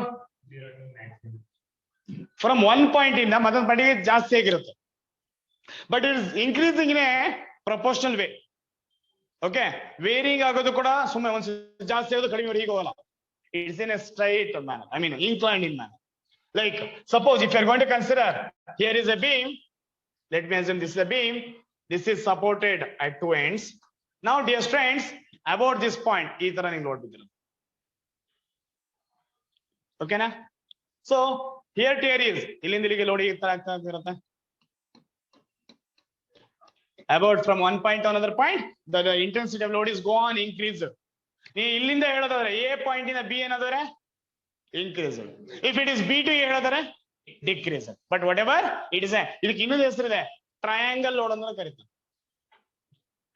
Triangle load ಅಂತ ಕರೀತಾರೆ. Uniformly varying load are also going to consider as triangular load. ಯಾಕೆ sir triangle? After that is like a shape ಆ ತರ ಬಂದಿದೆ, ಕರೆಕ್ಟಾ? Increase ಆಗ್ತಿರೋದು intensity from one point to another point. So triangular load ಅಂತಾನು expression ಮಾಡು. Next type is couple ಇದೆಯಾ?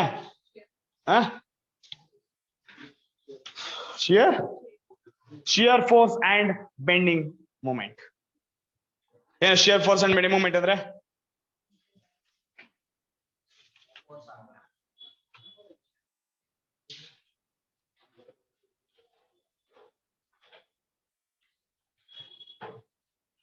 ಕಾಲಂಡಿಗೆ break ತಗೋಣ.